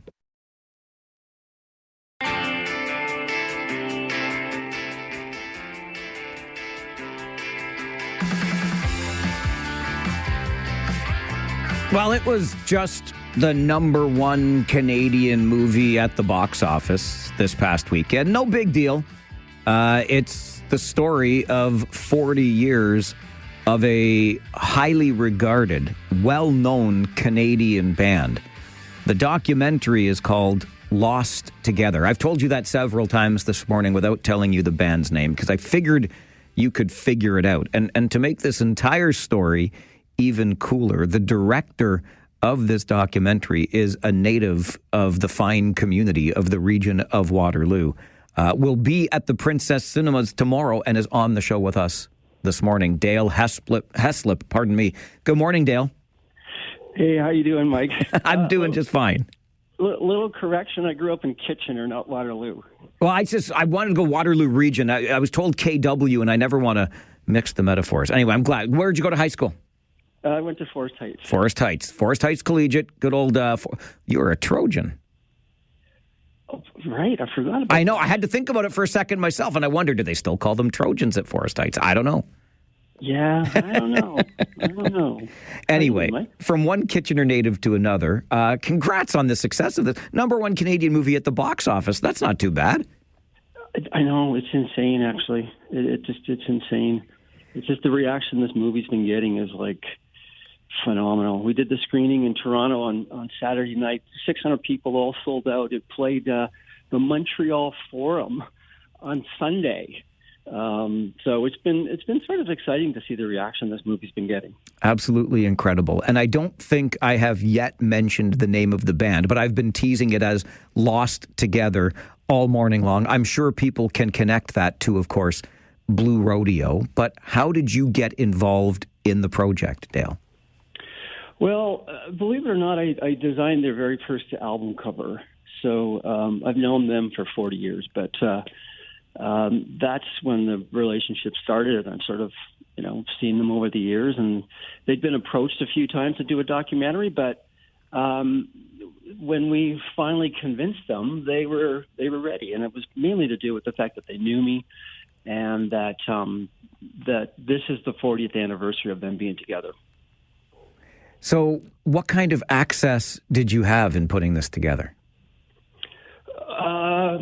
Well, we had tons of access. So we hung out with the band. We filmed them in a recording studio. We filmed Jim and Greg on Jim's couch at Jim's farm, which was like a real pinch me moment. Here they are.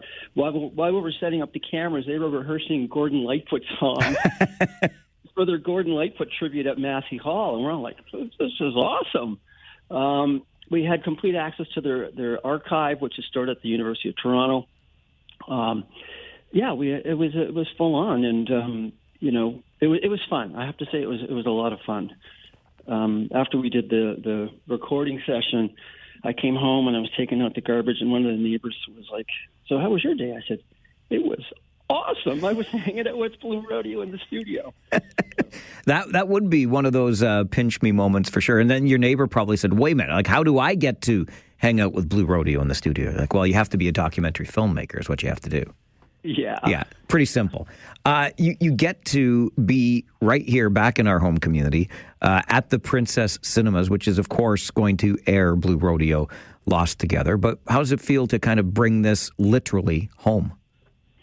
It feels very cool, actually. When the distributor called and said, "Hey, Princess Theatres invited you to come. Are you interested?" I'm like, "Well, I grew up there, so of course I'm going to come." But my family's coming out. A bunch of high school buddies are coming out.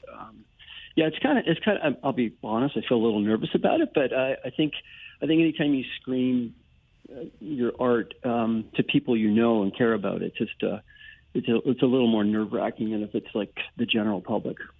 I'm glad you said that, because I've always wondered, and I don't think much about it when I come to work every day, but I'm sure somebody that knows me and cares about me listens every once in a while. But when you go and the whole point is to screen your film, like when you first did this, did you sit in the back and just kind of tentatively wait to hear the audience's reaction? What's that experience like? It's insane, actually, because you realize that you're kind of up there. You're naked. You're exposing yourself by putting it up on the screen. And you don't know how people are going to react. Years ago, I did a short film, and we did a screening for it in Toronto. And I'm friends with Geddy Lee because I've done a lot of work with Rush. And Geddy was coming in. He goes, "How do you feel?" I go, "I'm nervous." He goes, "Yeah, hometown crowds always make you nervous." I'm like, "You get nervous when you play Toronto?" He goes, "Always." Not surprised in the least to hear that. Absolutely. Are you surprised at all by the reaction to date to Lost Together? Totally. Yeah? Yeah, totally. It's I mean, there's a ton of Blue Rodeo fans out there, but it premiered at the Whistler Film Festival in December, and it won the Audience Choice Award for Best Film, Best Feature Film, not just Best Documentary or Best Canadian. It won for Best Film, and there were some pretty good movies at that festival. So that sort of started it all. It's like, oh, this is pretty good, actually. But I know the Princess is sold out tonight, but they've added a bunch of dates, and I think if folks are listening to this, I've been really encouraging people to go and see it in a theater. It's so much more fun than watching it at home, because so far when people are in the theater, they're singing along, they're cheering, they're clapping. Some get up and dance, but it's one of those movies, because it's a music doc. It's one of those movies that makes you feel like you're at the show. And there's tons of music in this doc. It's like wall-to-wall Blue Rodeo. We created instrumental versions of their songs so that we could use it as like the soundtrack. So there's instrumental versions of Lost Together and Try and Diamond Mine. It's pretty cool, actually. You going to do a little Q&A at the theater tomorrow? Yes. Good. Yeah, there'll be a little Q&A after the screening. Thinking back on growing up in Kitchener-Dale, attending Forest Heights, what inspired you to get into this line of work? You know, that's a good question, Mike. I went to school, as you know, Forest Heights, and Forest Heights ran an annual music show called Journey, and I got involved in that when I was I think in grade 10, and I played guitar, but I was pretty crappy. But because of Journey, I ended up getting involved creatively, and then in grade 12 and 13, it was a grade 13 back then, I got to direct the show, and that sort of gave me the bug. And ever since that, I've had that desire to be in the creative industry, but I really wanted to be a director. I started out as a graphic designer. I designed album covers. I became a production designer. Then I got into music videos and commercials, and then TV, and then documentaries. So I got the bug in high school, and I clearly knew that was the direction I had to go. I think it's a great story. I can't wait to see this particular doc myself. Don't be too nervous, and try to enjoy that screening at the Princess tomorrow, Dale. Awesome. Well, thanks for having me on, Mike. It's an absolute pleasure to talk to you. Be well, and I hope we get a chance to talk again. Great. Take care. Bye-bye. Dale Heslop is the director of Blue Rodeo, Lost Together. Tomorrow's screening, as you heard Dale say, sold out. A lot of friends, family. It's hometown, after all.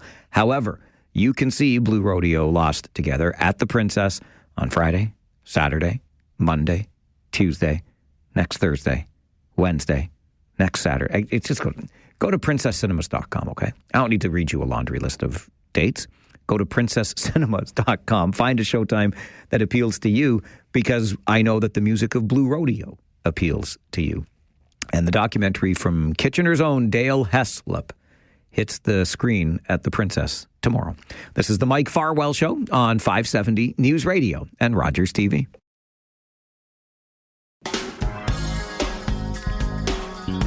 Well, how cool was that chance to chat with Dale Heslop, a fellow music nut who directed Blue Rodeo, Lost Together. A native of Kitchener, went to Forest Heights, and will be at the premiere screening of Lost Together at the Princess in Waterloo tomorrow. It screens right through next week, too. Tomorrow's is sold out.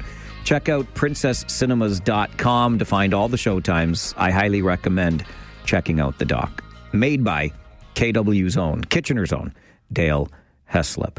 We're up against the clock for the update from the 570 News Center. And then, of course, open lines so we can hear from you. I read, because I was away, I read one of my weekend newspapers a little late, and I came across something that distressed me a little bit that I would like to share with you during the Talkback Hour. So I'll do that, and you can share anything that might be distressing you or whatever happens to be on your mind as the 12 o'clock Talkback Hour begins on the Mike Farwell Show, 570 News Radio and Rogers TV. Take out the papers and the trash, or you don't get no spending cash.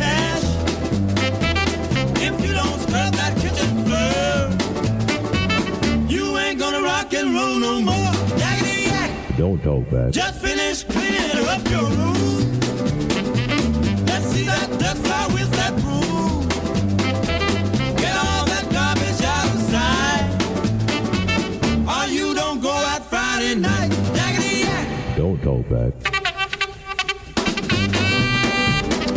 We actually encourage you to do the opposite during this hour. I was going to say half hour. No. 60 minutes to go, Farwell. 60 minutes before you sleep. Don't Talk Back is the song, but we want you to talk back during our Talkback Hour.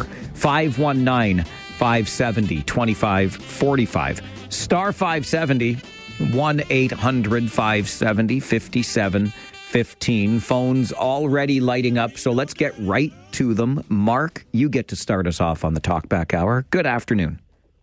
Good afternoon, Mike. Can you hear me? I certainly can. Perfect. I was listening to the pregame show last night, Mike, from London. Yes. And you always do a nice segment, which I like, the fixes in. Oh, yeah. And one of your questions to the fix was, will there be a fight tonight? And his reply was, on or off the ice. I thought him and the fix and Hunter are going to duke it out. Mark, I love you for how tuned in you are, my friend. There was you know what? The fix would take him out. You're darn right. Right now. My money's on Fixie every day, Mark, every day. And they're a bunch of crybabies. Okay, Mike? Okay, Mark. All righty. Thanks, buddy. Good to hear from you today. If you missed our pregame show of the Kitchener Rangers game last night, I don't know what to tell you, except you missed a lot. There was, along with the fixes in for City Cabs on our pregame show, which everybody loves because we ask Fixie some questions and he gives some answers and the reasons why, and we just, have fun with them. And one of those questions last night, Mark is right, will there be a fight on or off the ice? Actually, that was Paul's answer, on or off the ice. There was not a fight on the ice. There was not a fight off the ice. But we were wondering if, I don't know, something more might happen, because one of the other things we do during the pregame show is a segment called Across the Hall. And what this segment has always done is allowed us the opportunity to not only hear from the team the Kitchener Rangers are playing, but oftentimes hear from a player who might hail from the region of Waterloo, might be from Kitchener, Waterloo, Cambridge, Elmira, Ayr, whatever. You can hear a kid that you might have known and watched growing up or whatever. But last night, when Paul Fixter went across the hall at Canada Life Place in London, well, he was met at the dressing room door by the general manager of the London Knights, Mark Hunter, who told him he would not be able to have a guest from the London Knights for his pregame show. Here's what Fixie had to say about it during our Harris Law pregame show last night. I was told by general manager Mark Hunter, who came out and talked to me for a few minutes. I should have had my recorder going then. I would have had that on tape, that I would be denied access to anybody tonight. Because of what was said about the goal that kept the point streak alive for Easton Cowan last game in Kitchener. And I said, Mark, come on, I'm just trying to do my job here. I need 3 minutes with somebody. He says, no, I can't have anybody come out and speak with you when you guys are making allegations like that and accusations about, blah, blah, blah, went on and on. And I'm quite upset about it. I'm actually really bothered about it. I like watching Easton Cowan play hockey. I think he's a good hockey player. I don't care one way or the other about his streak. I'm not trying to take his streak away from him. I'm just trying to call the games the way I see them, as are you. And if Easton Cowan has this great streak, good for him. I don't care one way or the other. So be it. And we move on. I'm a bigger person than but we're here to give the fans a perspective from the London side, and we're not able to do that tonight because we were denied. And that to me is wrong. I don't think Paul Fixter is wrong. That's just this is a little bit of our pregame show last night. Think of the things you might miss if you don't listen to the next pregame show, Friday night, 6:30, before the Rangers play the Attack. But you should always tune in for the Harris Law pregame show. Some drama last night in London, but there were no fights on the ice or off. Grant, you are on the Talkback Hour. Good afternoon. Yeah, what a suck. Who? Then Mr. Hunter. Oh, yeah, a big baby, yeah. Big guy. You know what? The next time each fixture should have Crawford nearby. The commissioner of the OHL, yes. Right. And say, you know what? We're having an interview right now with you, Mr. Hunter. No. And then bring Hunter out and see what he would do. So I guess he's going to do this with all the reporters, and right? Well, only the ones, I think, with whom he disagrees, Grant, and that's the interesting thing about all of this. I will add that, as luck would have it, the league was in the building last night, and we got a visit during our first intermission. So we didn't say anything. We just, well, you heard what happened on the air. I just played that for you. And then during the first intermission in the press box last night, a representative from the Ontario Hockey League came to pay us a visit, and and asked if what he had heard was true. And we said yes. And we said, listen, what difference? I don't care. If they don't want to elevate the status of their players, if they don't want to have their voice heard on our broadcast, we're not going to lose any sleep over it. And the representative of the OHL said, yeah, but this is league policy. Everybody's supposed to follow league policy. It doesn't reflect well on the league if teams are making up their own rules. So we will have a chat with the London Knights. What became of that chat, I haven't the foggiest. We had a game to broadcast. It was a pretty entertaining game.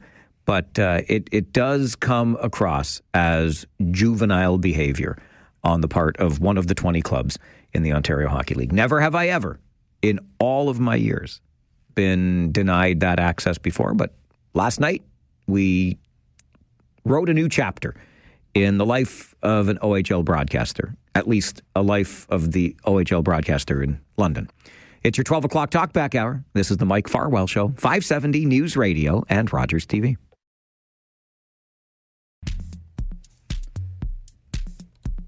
The Talkback Hour is our opportunity to hear from you. What's on your mind? What's going on in your neighborhood? If it's important to you, it's important to us. Maybe there's just something you want to get off your chest. We're happy to hear from you. And we continue on the phones with Tom. Good afternoon, Tom. Good afternoon, Mike. I just listened to Bonnie Crombie's press conference on her campaign here, and I really have a problem with what she's like. I think it's a great idea that they're going to raise the ODSP. Great. I think that's fantastic. When asked about would they do the same thing with OW, he says, well, no, I think that the federal government has to increase their rate of EI. The problem with that is if you're on OW, and let's say you're a primary caregiver, you're not getting anything more. You're not working. You're not collecting unemployment insurance. And what you get on OW is pittance.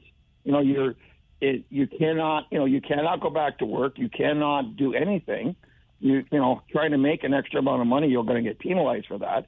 There's no resources for a person who is the primary caregiver to help with anything. So I have a really bit of an issue with that. If you're going to increase one, you should be increasing the other, and you shouldn't just all of a sudden put it back on a federal government here. There's a lot of issues we understand with healthcare, but a primary caregiver who has staying home with their parent and looking after them, they don't get a lot on OW. Tom, I appreciate that call. It's an excellent point raised. I think Mike Morris, the MP for Kitchener Centre, has done an excellent job of raising the lack of support for people in this country who live on some sort of disability payment or support. And he refers to it as legislated poverty. I don't think that's inaccurate at all. As you hear Tom say, the system is designed in such a way that if you're collecting some level of support, but if you work too much, you end up doing yourself financial harm. So it's a messy system. It definitely needs to be cleaned up. And I appreciate you raising that and paying attention to what's going on out there on the provincial election campaign trail, because we are just into the beginnings of it. And since you mentioned Ms. Crombie and the Liberals, I'll remind you of something I said at the beginning of the show today, and that is in regard to the Doug Ford hot mic moment when he was at an event, and while mingling with the folks at the event after he was done making his announcement, he was caught on a microphone. It's not too audible, but the gist of it is he said he was happy that Donald Trump had won the election in the States, and now he's ticked off because he's getting stabbed with the knife because of the threat of the 25% tariffs. And the Ontario Liberals, for reasons I cannot explain, have pounced on that as some sort of gotcha moment and turned it into an attack ad. And I think it's a misguided attempt to make the election about Donald Trump. This is a provincial election in Ontario. It should be about housing first and foremost, in my opinion. Healthcare, education. Don't make this election, please, Bonnie Crombie and the Liberal Party strategists. Do not make this election about Donald Trump, because that's not what this election should be about. Let's get the focus on the issues that matter to Ontarians. I won't go into all of the details I shared earlier in building my argument, but I just think it's a misstep in the strategy of the Ontario Liberal Party right now. And if I were a candidate in this region running for the Liberals, I'd be talking to my leader or the campaign team to say, hey, can you not air that attack ad? Because I don't think it's going to help us very much. But that's just me. I mentioned before the noon update that I read a story yesterday and it kind of distressed me. So I wanted to share it with you. I want you to follow the news. I encourage you to read newspapers. I do. I love the physical paper. I read them every day. And I have them delivered to my home on the weekends when I'm not at work. And so because I was away with the Kitchener Rangers last week, I didn't get a chance to read my Saturday paper. But I took it with me on the bus to London yesterday. I thought, what a great way to catch up on my newspaper. And this story, where did we have it? On page A18. So, pardon me, A17. You had to go pretty deep to come across it, but I'm glad that I did. And I'll share this with you. So, as an overview, in Canada, if you are convicted of first-degree murder, the sentence for that crime is 25 years in jail without parole. No chance of parole. 25 years minimum for first-degree murder. Back in 2011, then Prime Minister Stephen Harper and his Conservative government removed from that sentence what was known as the faint hope clause, which meant that instead of 25 years no parole for first-degree murder, you could, under certain circumstances, apply for that faint hope clause in hopes of earlier release. But since that was taken out back in 2011, the faint hope clause is gone. If you are convicted of first-degree murder, you get 25 years, no parole in Canada, okay? So let me take you to a case in British Columbia back in 2021 where a man murdered his girlfriend by beating her to death with a baseball bat while she was sleeping with her 4-year-old daughter. Okay, I'm sorry to be graphic, but let that sink in. Beats to death with a baseball bat his former girlfriend while she slept with her 4-year-old daughter. He's in his mid-40s. He pleaded guilty to the crime, admitted that it was both planned and deliberate. So he gets the 25 years with no chance of parole because thanks to the removal of the faint hope clause, that's your sentence for first-degree murder. Oh, but wait. Now this man who admitted to beating his former girlfriend to death with a baseball bat has asked a court to review whether or not this particular punishment, 25 years without chance of parole, is constitutional. And the court has ruled it is not. According to Chief Justice Richard Wagner, he said charter rights apply even to the most vile of criminals, and jail for life without the possibility of parole is, quote, intrinsically incompatible with human dignity. This man, in his mid-40s, sentenced to 25 years with no chance of parole. Let's say he's even 45. That takes you to 70. Last time I checked, life expectancy went beyond, so you will be out, could be out in your 70s. With life left, thanks to the life you snuffed out with a baseball bat while she slept. But this is now going to be, the constitutionality of this law is going to be looked at by the court. This is just in a provincial court in British Columbia. It has not yet reached Supreme Court levels, but it does reopen the debate over what is fair or applicable in first-degree murder sentences. And one associate professor of law quoted in the story says, a violent and cruel murder, this associate professor of law is in support of having a faint hope clause where you could get out before your 25-year sentence is up. A violent and cruel murder of a vulnerable person will attract the same penalty as a woman with no criminal record who plans a killing of an abusive spouse. And I see where you're going with that, right? We want this guy to do his 25 years, but what about somebody who plans the murder of their abusive spouse? I would submit to you that the murder of the abusive spouse was planned because that woman who was being abused, or that partner who was being abused, didn't have enough faith in our legal system to adequately or appropriately punish the abuser. That would be the argument I would make. But I can't for the life of me understand, no pun intended, talking about life sentences, how somebody who beats somebody to death with a baseball bat, admits guilt, admits to planning the deliberate murder, should get anything less than 25 years. I find it a little bit distressing that it's even a conversation. Incompatible with human dignity? What about the human life that was taken away in their sleep? I don't want to be that fire and brimstone guy, but as usual, I ask you, am I missing something here? It's your 12 o'clock Talkback Hour on the Mike Farwell Show, 570 News Radio and Rogers TV. Phone lines open to you so you can share with us whatever opinion you have on Donald Trump. What is he turning the Mideast into? Some tropical resort of some kind, or the provincial election, or the faint hope clause, and whether or not it's constitutional to sentence somebody to 25 years in jail with no chance of parole for first-degree murder. We continue on the Mike Farwell Show, 570 News Radio and Rogers.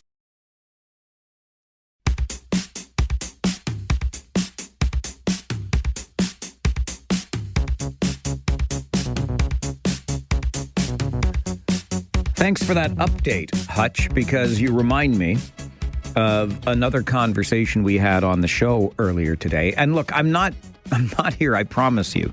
I'm not to be Doug Ford's defender. I mean, I think the Liberals are making a mistake with their attack ad and in some way making this campaign about Donald Trump, because it ain't. I think Marit Stiles, from whom you just heard in that update with Matt Hutchison, is talking about an issue that does matter, but laying it all at the feet of Doug Ford. This didn't just start 7 years ago.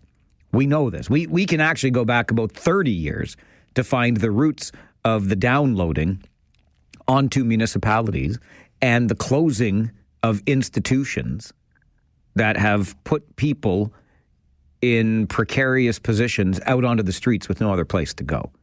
So I get it. It's an election campaign. Blame the government of the day. Marit Stiles is onto something. And we talked about it earlier today on our show with Dorothy McCabe, the mayor of Waterloo, whose council unanimously endorsed a report by the Association of Municipalities of Ontario highlighting the degrees of homelessness in this province, the tens of thousands of people who have no place, no roof over their heads, the amount this is costing us. And I said then, and I'll use this as an opportunity to say again, we have to hold the provincial and federal governments to account in all of this. They have been getting off far too easily. The money is not here in the cities to do this work. The last estimate was more than $200 million, I think around $230 million, that our regional government, which, don't get me started on two-tier municipal government, I'm so over it. Heck, we had a guy on talking about his documentary, Dale Heslip from Kitchener, and his Blue Rodeo documentary that screens starting tomorrow at the Princess Cinemas in Waterloo. And the notes that were shared with me, said he was a KW native. I like to separate my K and W because they're different cities. But anyway, so I just went with, from the region of Waterloo. He said, I got to correct you. I'm from Kitchener. I know, but that's in the region of Waterloo because that includes Kitchener, Cambridge, Waterloo, North Dumfries, Woolwich, Wellesley, Wilmot. It's ridiculous. It's ridiculous, all this nonsense. Anyway, cities need more help from upper levels of government if we're honestly going to have any effect on the homelessness and addiction crises, plural. There are multiple crises at work here. And the province and the feds just skate. They just skate and do what with all the money they bring in? I have no idea. But property taxpayers in this or any other municipality cannot solve this issue without support of upper levels of government. It's your 12 o'clock Talkback Hour where you can tell us what you think. 519-570-2545, star 570, and 1-800-570-5715. Chris, good afternoon. Do you remember the Fuddle Duddle scandal? Oh, my gosh. Yes, I do. Pierre Trudeau. Well, so now the Liberals had their turn way back then, so now we got a Conservative. What are they talking about? So you can tell the Liberals, hey, guess what? Point the finger at yourself on the federal level. But I kind of find that funny because I know some people that support Ford, and Ford's actually going up in their numbers. They said, I like what he said. He shows he's a human being, and he's very ticked off. Well, yeah, but let's be clear about this, Chris. They're not chastising the premier for using foul language because the hot mic has a couple of beeps on it where he used expletives. They're chastising him because he said he was happy that Donald Trump won the election in the States. Yeah, but they didn't include the last part of the sentence. Are they leaving out? Are they just kind of cherry picking what the words they say, or what? Well, that's kind of what you do with an attack ad, I suppose, right? Well, then they're not being. So I'm just saying. Well, Ray, what about the end of the sentence? But either way, that just reminded me about Pierre Elliott Trudeau and Big Fuddle-Duddles. Yeah, no, listen, that's a good one. It's a good one, and it's funny you mentioned that because that's what Pierre Trudeau insisted he had said when he said anything but fuddle-duddle. And it reminds me of being at the hockey game last night, and in London, they've got this ginormous. It's really beautiful, actually. Video board, new screen. I mean, it's gorgeous. But it also allows you to read lips very easily. And let me tell you the number of fuddle-duddles that I read lips of last night. But to go back to that attack ad and Chris's point, I just don't want it to be misunderstood here that the Ontario Liberals have not created an attack ad because Doug Ford used a couple of four-letter words. They've created this attack ad because he said he was happy that Donald Trump won the U.S. election. And when I talked about this earlier today, I said there are 3 points I think that should be brought to bear in this. Number one is Doug Ford is the leader of the Conservative Party in Ontario. Well, Donald Trump is the leader of the Conservative Party / Republicans in the United States. Like, why wouldn't somebody of a political stripe be happy that somebody of their same political stripe won an election? Like, come on with your coming on. And then there's the whole idea, and this is where Chris and I think, agree a little bit, not that it's about the language, but it's the sort of thing that lots of people have probably said. Forget the language. Lots of people, including, I will bet you, people who have voted Liberal in the past in this province, have said they're glad that Donald Trump won. For whatever reason, maybe because they didn't see themselves reflected in the other team. But I guarantee you, I think those people who are just so upset and so incensed by Donald Trump get blinders on and don't realize that not everybody feels that strongly. There are some people who are probably unfussed by it completely. And there are others who I guarantee feel the same way as Doug Ford. And the other thing I said earlier today is, please, Ontario Liberals, don't make this election about Donald Trump. There are so many issues that we need to deal with in Ontario. George, you're on the Talkback Hour. Good afternoon. Yeah, good afternoon, Mike. I have to correct you. I'm not from Cambridge. I'm from North Galt. George, why you want to be this way to me, huh? I thought we were friends. I just had to throw that in there. I'm sorry. No, don't be sorry. I appreciate you. My favorite picture of all time, if I could go back on the internet and find it, because George Northgalt, right? And dyed-in-the-wool Cambridgeites will still refer to themselves as Galties, Prestonians, or Hesplerites. I don't know what they, but you know, the three villages, right, of Preston, Galt, and Hespeler, or the formerly three cities that all got amalgamated into Cambridge back in 1973. I think it was 3. Anyway, in the early 70s. And Doug Craig, the former mayor, who has been staunchly opposed and remains staunchly opposed to amalgamation here in the region. I want one-tier government in this region like I want a chocolate bar right now. That's how badly I want one-tier government. And Doug Craig has always been of a different mind on that. But I'll never forget, I think it was in the Cambridge Times back in the day. Forgive me for forgetting, but there was Doug Craig with a teacup in his hand. It was a beautiful thing. He looked so elegant, and he was celebrating the 40th, whatever anniversary it was, of the amalgamation of Preston, Galt, and Hespeler, and talking about what a great thing Cambridge was. And I'm like, we got you. We got you, Doug Craig. You don't want amalgamation for the region, but you're celebrating the amalgamation of the former Preston, Galt, and Hespeler into Cambridge. Oh, if I could find the picture. I'm going to look for it during this commercial break. You call and get in line for the Talkback Hour here on the Mike Farwell Show. This is 570 News Radio and Rogers TV.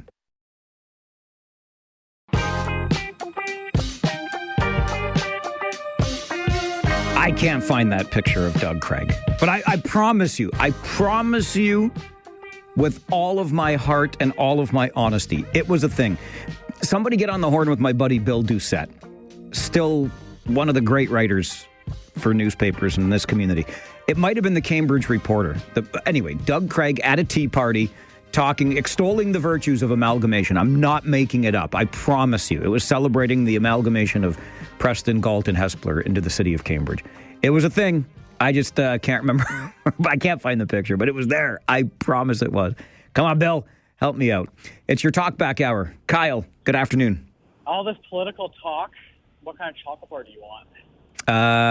Crunchy. Ooh, that's not bad. Oh, it's a great bar. All right. Well, allegedly, there is a clip, and you should probably find it for me if you can verify it, but apparently there's a clip of Bonnie Crombie saying that she does not like Brampton and she doesn't care for the city of Brampton because it's not her city. Did you hear that? I did not hear that. So if you want to Google it, I just Googled it. There's some of these websites, I'm not sure if they're accurate or not. But allegedly, that's what she said. But I heard it on a couple of the pages that I follow on Instagram, and that's what there's a leaked audio clip of her saying that she does not like Brampton and how it's not her city and she doesn't care for it. So I mean, if she says that, then she really has nothing to say on the whole Doug Ford thing, no? I guess, maybe. Listen, I don't like London. I don't care for it. I was just talking to one of my coworkers. That's why they try to win as much sports championships as they can, right? Western University, the London Knights. If you lived in London, what else have you got to live for? A dump of a city over there. Bob, good afternoon. Hey, Mike. Hey, Bob. Oh, I'm great. You great? Huh? Did you say you're great? Yeah, I said I'm great. And then I think one of my coworkers is from London. I feel bad now. No, I don't. London's a dump. Okay, Bob, what's on your mind? Okay, I think the Liberals are just showing how many times Dougie flip-flops. He does one thing, and then it changes, and it does something else. Give me an example. Show your work. Oh, the Greenlands? Got the green belt? Yep. He flip-flopped on the green belt. That is true. And many people were happy about the flip-flop on that, weren't they? Because they didn't like the plan to develop the green belt. Initially, he said, we're not going to do it. Then he said, we're going to do it. And then he changed it back to not doing it. So there you go. Definitely a flip-flop. Greg, good afternoon. Hi, Mike. Just on your topic of what you think about that Liberal ad, I agree with you. And being the simpleton that I am, let's dumb it down. Like, basically, everything in life, someone has an opinion at some point, and something can change about it. Like right now, say you go and do some rentals in your house. Well, that's because what you thought was good at one point. Now something's different and it wasn't a crime then. So again, and when it comes to people, okay, I can think of I love my family, and if all of a sudden one of them commits a horrible crime, well, my opinion is going to change. So just to sort of put that as a political sort of, plus for themselves or whatever, I think they're only shooting themselves in the foot by going on that angle. All right, Greg, I appreciate the call. It's a little bit different in this case when we're talking about Doug Ford, right? Because we knew that Donald Trump was a convicted felon even before he was elected, right? So there's that. And all I'm saying to the Ontario Liberals is don't make it about that. Don't make this election in Ontario about Donald Trump. Please. Last time I checked, we got our own problems, okay? Bob, you're back. Yeah, sorry. That's okay. Don't ever be sorry, Bob. Okay, I was just going to say about the faint hope clause you were talking about. Oh, the faint hope clause. Do tell me, Bob, why we should have that for somebody that beats their girlfriend with a baseball bat. I don't think it's a bad idea to have it looked at, but it doesn't mean it's going to be released. Yeah, but Bob, all I'm saying is, if you deliberately and plan to kill somebody with a baseball bat while they sleep in the bed with their 4-year-old daughter, it is not too much to be sentenced to a 25-year prison term. Period. I agree with you. Okay, well then we agree.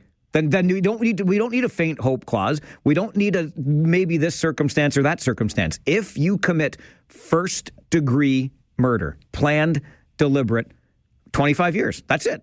That doesn't sound like a terrible thing to me. That seems like a fair trade-off for the life you snuffed out. Like I said, but how many times would somebody be released? That's all I'm saying. But that's not the point, Bob. Really. If there are so few times that anybody would be released, then don't worry about it. And nobody should be. I'm sorry. I'm going firm on that. No, 25 years? You took somebody's life. She had a 4-year-old daughter. She got 0 seconds more. After 25 years, this guy will be late 60s. He can walk. Stop it. 25 years is maybe not even enough. I disagree, but that won't change. You and I disagree on some things, but you can have your own opinion. I'll let you. Thanks, Bob. I'll let you have yours too, okay? Okay. All right. Good to talk to you. Thanks for calling back. It's your 12 o'clock Talkback Hour on the Mike Farwell Show. I know, I'm a hard ass today. 570 News Radio. Just a couple minutes away from 1 o'clock, an update in the 570 News Center, and then Now You Know with Rob Snow. Let's get back to the phones on our Talkback Hour. Sophia, good afternoon. Oh, good afternoon. Where do wrong liberals? Too much taxing people, kick away lots of businesses from Canada, people from house, and everybody like Bonnie Crombie and Merit Styles free. From can they take money, give free? We need work, not money free. Thank you. Thank you, Sophia. How can Bonnie Crombie and Marit Stiles give money away for free? I think that's what we were going with. Basically, look, it's always free money, right, for the government because it's ours. And the hardest money to budget with or control is the money that is not your own. I've said this for a long time. And, I was thinking about it earlier when I was getting on my high horse because I am on it. I can't believe how passionate I've become about this idea that the province and the feds, gotta pony up here. Sorry, pony up and high horse in the same sentence or the same thought. But they need to support cities, which are crumbling before their eyes under the weight of homelessness, addiction, because cities can't fund it on their own. Do you remember the pandemic? I know, inflation and this and that, but somehow, some way, we found billions of dollars to move out quickly because it was an emergency, right?